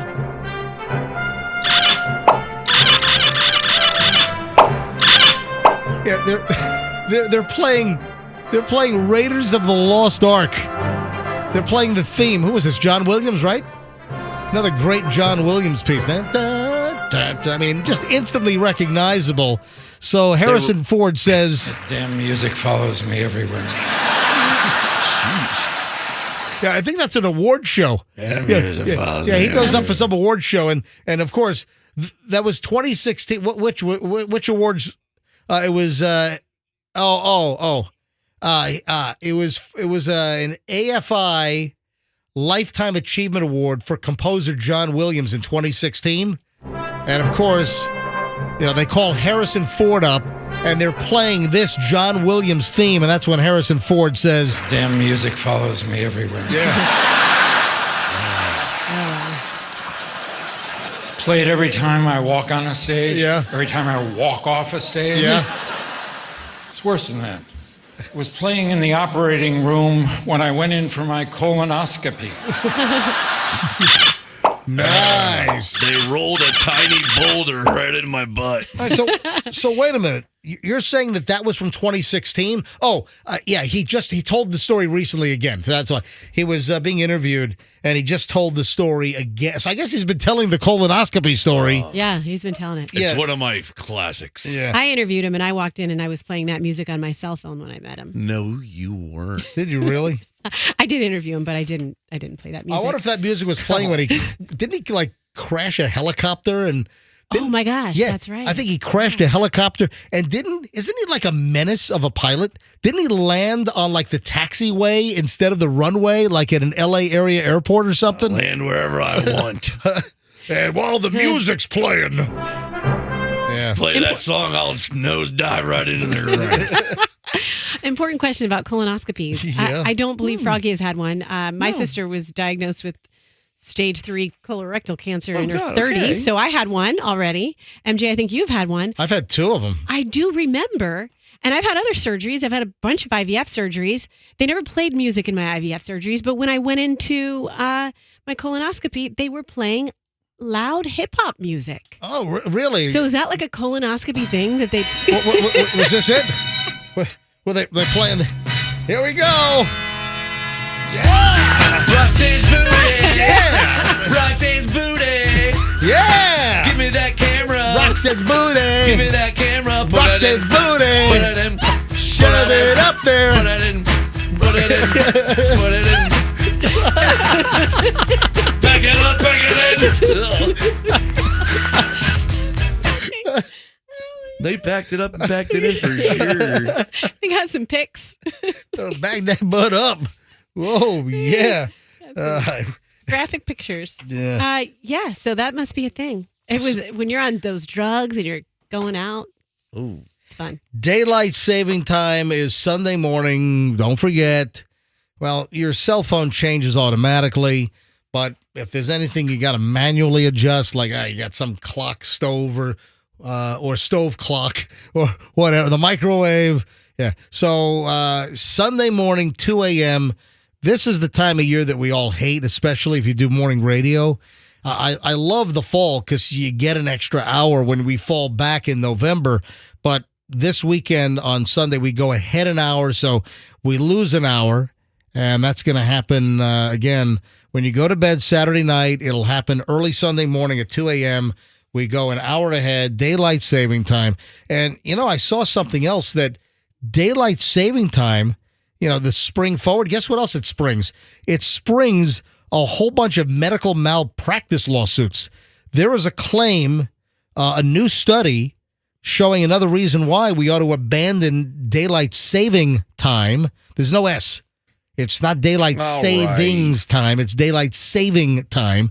But they've looked at malpractice claims, and they see a complete increase in like surgical mistakes and medical mistakes that happen when the clocks go forward with daylight saving time. So this is an issue. So maybe not the best time to like schedule a surgery. So if you're in need of like an emergency procedure, try to put it off for as long as you can. Yeah. No, I'm kidding. But no, seriously, this is real. That the findings have been looked at. They've got tons of data. 3 decades of malpractice claims. Researchers from the American Academy of Sleep Medicine, they show that medical errors and decisions are significantly higher during the months when daylight saving time is in effect. And I would imagine it's probably exacerbated, and there's probably a marked increase, in the days and weeks following the clocks jumping ahead, is what I'm guessing. All right, folks, I want you to have did you see Oprah Winfrey is now going to host an Ozempic TV special? It's because I'm Oprah, and they're Ozempic. Well, the deal is that Oprah got kicked off the Weight Watchers board because Oprah wasn't losing weight with Weight Watchers. It was a tapeworm diet, like Hal said. No. Oprah was shooting herself up. So now she got to deal with Ozempic? Oprah! She is so... They're going to redo the jingle. So instead of Ozempic, they're going to go, Oprah! Oprah! You get a shot. You get a shot. That's right. Dude, she's so, strategic. You get a shot. So Winfrey, Oprah, she admitted that she was using a weight loss drug, and I don't know whether she was on Ozempic or whether it was Mounjaro or Wegovy, but now Oprah is going to do an Oprah special, Shame, Blame, and the Weight Loss Revolution, March 18th on ABC. So, seriously. It's on the Ozone. Or what's your channel called? Ozone? Do they still have the O Network or whatever the hell it was? Oxygen, right? Was it Oxygen? That was hers? Oxygen. OWN? Am I conflating networks? Is it the O Network, like a porn channel? Well, yeah, you know what's sad is the O face used to mean one thing, and now Ozempic has kind of taken over. Yeah. Now it's like a skinny Ozempic So face. Oprah has separated with Weight Watchers, and now this is ABC. She's got a special weight loss thing coming up on March 18th with Oprah. Oh, and then I saw listen to this. The maker of Ozempic, which is Novo Nordisk, they are now saying that a pill that they've developed is twice as good as the Ozempic needle, the jab. So they're claiming that they have a weight loss pill that's twice as effective. Did you get Fesher on Ozempic? Yeah. Yeah, we ought to, you know what, you're right. Why isn't he? We need to... It's like it's an experiment. We'll get into this in more detail on Monday morning. Yeah, I hope he's feeling better. All right, folks, I want you to have a phenomenal weekend. Michelle and I and Chloe, we're going to head out to Lakeland and go see Jim McFarland, America's Cobbler at McFarland Shoe Repair. Michelle's got 2 giant boxes. Hey, Jim, I'm warning you, pal. Jim, Michelle's screwed, Jim. Michelle's got 2 huge boxes. Clear your plate. Yeah. And don't be sniffing them, Jim. So we're going America's Cobbler. We'll go see him, and then we're going to also stop at Fred's Market and just eat all the damn fried chicken on the buffet. You enjoy. Yeah, I shall. Oh, we got tickets to give away. Before we head out of here, let's go. Caller number 30, 800-990-1047. Caller 30, 800-990-1047. If you're the 30th caller, you will win New Kids on the Block tickets with Paul Abdul and DJ Jazzy Jeff. Friday, July 19th at the Mid-Florida Credit Union Amphitheater. Caller 30, good luck from the MJ Morning Show on Q105. Folks, have a phenomenal weekend. We'll see you back here on Monday.